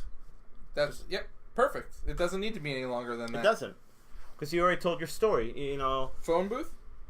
I think which I think is a very good underrated movie. Kiefer, man, Kiefer. Hour and 21 minutes. They both an hour and 21 minutes. Damn. Yeah. I don't think we could have did that again if we tried. No, I don't think we could have. Let's see what. Dumbo, 62 minutes. Yeah, Dumbo, the original. 1941. And it's crazy too. I would think that Hour and 4 minutes. Oh, 64 minutes. Sorry. I would think it was longer too. Yeah. Because I thought there was a lot more stuff that happened in that movie, but I guess it didn't. So. All right. Anything different you've been watching, Pete? Well, I saw Elimination Chamber, and not too much actually. Mostly like some of the same stuff. I haven't watched. I wanted to finish Punisher. I haven't got that yet. I think a movie that I really want to watch. I might do that tonight. Is Hell or High Water. Hell or High Water. Is that leaving March 1st? It's You not. have it anyways if it does, right? Hello, High Water? Yeah. I Yeah. don't think so. Oh, okay. I don't think it's leaving yet, but it has been nominated for Academy Award before, and I've always heard good things about it. So I kind of want to watch it before it leaves, because Netflix tends to just take movies like that out. March 1st, coming around the corner. I know, man. It's a shame. They're taking away the real Ghostbusters, the animated series. I know, you're so I'm like, mad I am about that. upset about it. I love that shit. So let's talk about what we've been playing. I've been playing a whole lot of Rocket League. Still? Yep, still playing a whole lot of Rocket League. I beat Captain Toad again. What, this 2 time player? for the Switch. 2 player? I played a little bit of 2 player, but I beat it. I was already pretty close, but Well, did you get? Didn't the? yes, I played the Mario Odyssey levels, and they're awesome. Really? Yeah, so they unlock after you beat the game. So I beat the game again. I had beat it originally on Wii U, beat it on Switch now, and then unlock those levels and beat those. I'll probably be getting the expansion when that comes out. Oh, there's an expansion pack too Yep, coming. 18 new levels. Nice. So which is basically a chapter of levels. So I've been playing that. Been playing Tetris 99. Yes. I've been playing that. Which is really fun. Yeah. Basically Tetris Battle Royale. It's you versus 98 other players, and you have. better hope and pray you're not the 99. Yep. Yeah. Because man, you can get trashed in that game by the other players too. What's the highest, the lowest number? 7. Oh, you son of a bitch. 7. Jesus Christ. 7. You know how fast you were going? 7. 7 miles per hour. Anything else? And I also have been playing Portal Knights. What's that about? That is a game that is on the PlayStation 4, Xbox One, and the Nintendo Switch. Also probably PC, I'm guessing. But it is similar to Dragon Quest Builders and Minecraft. But the difference is, instead of like how Minecraft is a one open world that just keeps going forever, this is you're on little floating islands, and you take portals to go to a new floating island where there's new adventures to be done. This has a little bit more RPG elements. You can level your characters up. You can level pretty much any weapon or item up. And it's 4-player co-op, so we've all been, like me, my wife, and my daughter have been playing it. And it's fun. I enjoyed it. It's a nice break from Minecraft to play something that's similar to Minecraft but different. Yeah, that's good. That's good. So I've been playing. Well, of course, I'm still playing Smash Brothers. Did you beat Spider-Man yet? Nah, well, though. Goodness gracious. sorry. I'm 30 sorry, minutes. Mister. Like, oh, you're not a Nintendo fanboy, but I'm playing the Switch a lot. You're like, I never beat games, and I beat Spider-Man. Hey, let me tell you something. Chris knows that. I'm trying to play the adventure mode on Smash Brothers. I'm trying to beat that. Have you played the adventure mode? No, because it's Smash Brothers. Oh, okay. I do one thing. Smash Brothers, that's kick right. your ass. Yeah, no, you can't even do that. Get the hell out of here. I beat your ass in Smash Brothers. Get out of here. I'll whoop your ass in Smash How Brothers. about Rocket League, Pete? How you in that game? Yeah, well, How about when you're playing my daughter? How are you in that game? Well, you know, the last time I played with you, Rocket League, about a few months, okay? So give me Hey, you guys, any excuse you want to make for getting wrecked by a 5-year-old? Hey, whatever. I'll let her win. Yeah, okay. I'm a good uncle. Like, I try to be nice, man. I try to be nice, you know? Drunk uncle, more like it. Well, I probably was drunk then. I don't know. Anyway, so I played Yoshi's Woolly World or Crafted World. I played the demo as well. Yeah, it's pretty good. Pretty fun. I enjoyed it. I think I want more than one level to try, though. I love the creativity. The creativity is awesome. But the thing is, though, honestly, hopefully it's not too easy. It's the first level. It's like impossible to but tell literally how it's the like, game's going to be. It's easy. It's too easy. No, it is easy. And I'm kind of afraid that it might be that easy in the start of the game. I don't think it will be. I think that's just the I hope there's a challenge to it. Get used to it level. Yeah, did you play Machina? Yeah, X I did. Damon? What'd you think of that? It's pretty cool. It's kind of, I think, first off, it's kind of hard to get used to the way the controls and all that. But I thought it was pretty good. Like I said, I need to play more of it to kind of get a better grasp of it. But I thought it was fun for what it was. And it's cool though because they're gonna polish it off, so there's more to the game. And also was playing Tetris 99, which that's a lot of fun as well. It's really cool. It's definitely a new way to play Tetris. Sorry. Tetris. I got some questions for Chris. I can't wait to talk about what he's been playing. But jeez, I'm scared. Anyway, but yeah, that's all I've been playing for now. So. All right. Have you played Far Cry New Dawn? No. Have you played Anthem? Nope, because that comes out Friday. Oh yeah, just kidding. What was the other big game that came out last week? Far Cry New Dawn, Metro Exodus. Metro. Have you played Metro? Oh, I'm not. So I had all these questions for you. Wait a minute, what have you been playing? I went back to Uncharted 4. Nice. For second time? Third time? Must be like fourth time? Fifth time? Was fifth or sixth, something like That's that. crazy though. I still haven't played that shit. Oh my god. You know what? I haven't played it either, Chris. Like, you see this guy? Oh my Wait, why do you see this guy? You see this guy right here? Oh my This God. guy right here talks all this shit and hasn't even opened this. Talks all this shit, hasn't even played as Uncharted 4. Into it. Just. Oh no! Feet first? No! You know why? Because he's too busy like loving Tomb Raider. Tomb Raider. I'm right done with Tomb Raider. I haven't even touched Tomb Raider since Yeah. last year. I finished that game last year, bro. Yeah, whatever, man. You and your Tomb Raider, man. I've beaten Uncharted 1 through 3, and I've beaten all 3 Tomb Raiders. So that's really the only one I have left to play. No. Is the Tomb Raider. What? You got the Uncharted 4 and then. Oh yeah, the expansion. Yeah, not the expansion. What's the other one? It's the Lost Legacy, which is not an expansion; it's an actual whole new game. Oh well, I have them both, so I just need to play them. Jesus, please. And then I need to play God of War as well. Yeah. I'm behind. I'll be honest, man. My PS4 is kind of collecting dust right now. Turn it on. I'm going to. When? Just finish Spider-Man for crying out loud. No, I'm going to. But, you know, like... But... I've been playing too much of my Switch. I'm sorry. this close to beating LA Noire too, guys. Not 2, but like as well. I am on... So the last department you're in is the arson department. Yeah. And I could definitely tell it's coming to a head because... I'm gonna spoil some stuff for you right here. No, Pete. don't spoil anything. The game's like 10 years old, I got LA Okay, Noire. let's put it this way. You start finding out that some people are involved in some shit and you shouldn't be poking the bear. Let's just put it that way. Oh, corruption? Yeah. And you start poking the bear. It's probably like LA Confidential where the cops are all corrupted. Probably. But good game. I enjoy it. Yeah, you're welcome. I can't wait to beat it so I can delete it off my memory card because it's taking up like freaking 15 gig. Okay. Well, I got South Park. Fractured Butthole? No, Stick of Truth. That's a good game. On my Switch. That thing is huge. 18 gig? Something like that. Feels like it. I feel like I need to get like 3 more memory cards for my Switch because like I literally can't even download stuff anymore.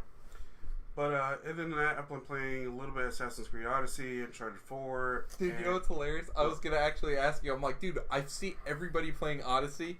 Like, have you been playing that? And you just said it. That's hilarious. Dude, why is everybody playing Odyssey? It's a freaking great game. No, I know, but is it like new content or something? Yeah. New content comes, and they're like, this is a game that the developers are actually really taking care of and actually like putting out monthly stuff. Okay, because dude, I keep seeing everyone playing it. I'm like, haven't they finished the game? Like, aren't they done with it? No, there's a lot to do. I heard also it's a sale right now on Odyssey for $20.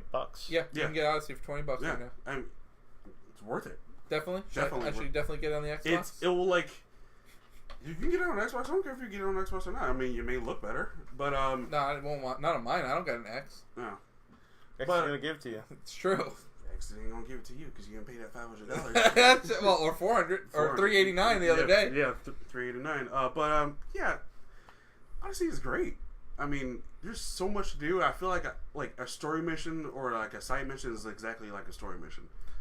So, little known fact, I've only ever played one Assassin's Creed game. The first one. Yeah. I played Black Flag. How far have we come? I wouldn't know. Like, because that Black Flag elements into a bigger world game. Yeah. To where pretty much you have a ship, you can go around different spots and whatnot, and then the land is actually huge and massive, and if you kill too many people where you're getting noticed, that you have like war chiefs and whatnot, bounties put on your head, and they will come after you. Now, how high you get their bounty will determine how many war chiefs are after you. And when you get to be like 2 or 3, they're like maybe 5 levels ahead of you. Yeah, you better run. I'll tell you what. Like, I seen the trailer for. I've seen the trailer for Odyssey, but I remember when the first time I seen the trailer for Origins. Yeah. I was like, now that looks like an Assassin's Creed game I want to play. Yeah. Because that game, they changed a lot from what they were doing prior to Origins, and then I'm guessing they just enhanced that in Odyssey. Yeah, so I'm definitely ready for that.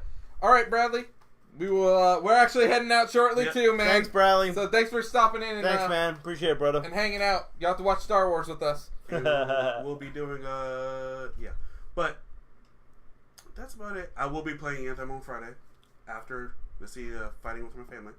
I may actually play it tomorrow night. Stream it. Maybe. There you go. Maybe. But other than that, that's about it. I will have a homework assignment for myself. You guys can join. What is it? Pete, I give you my voodoo password and all that stuff if you want. Down.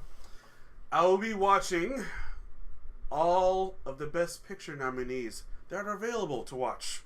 Sweet. Because Vice is not available to watch yet, but Green Book is available. You gonna watch Roma?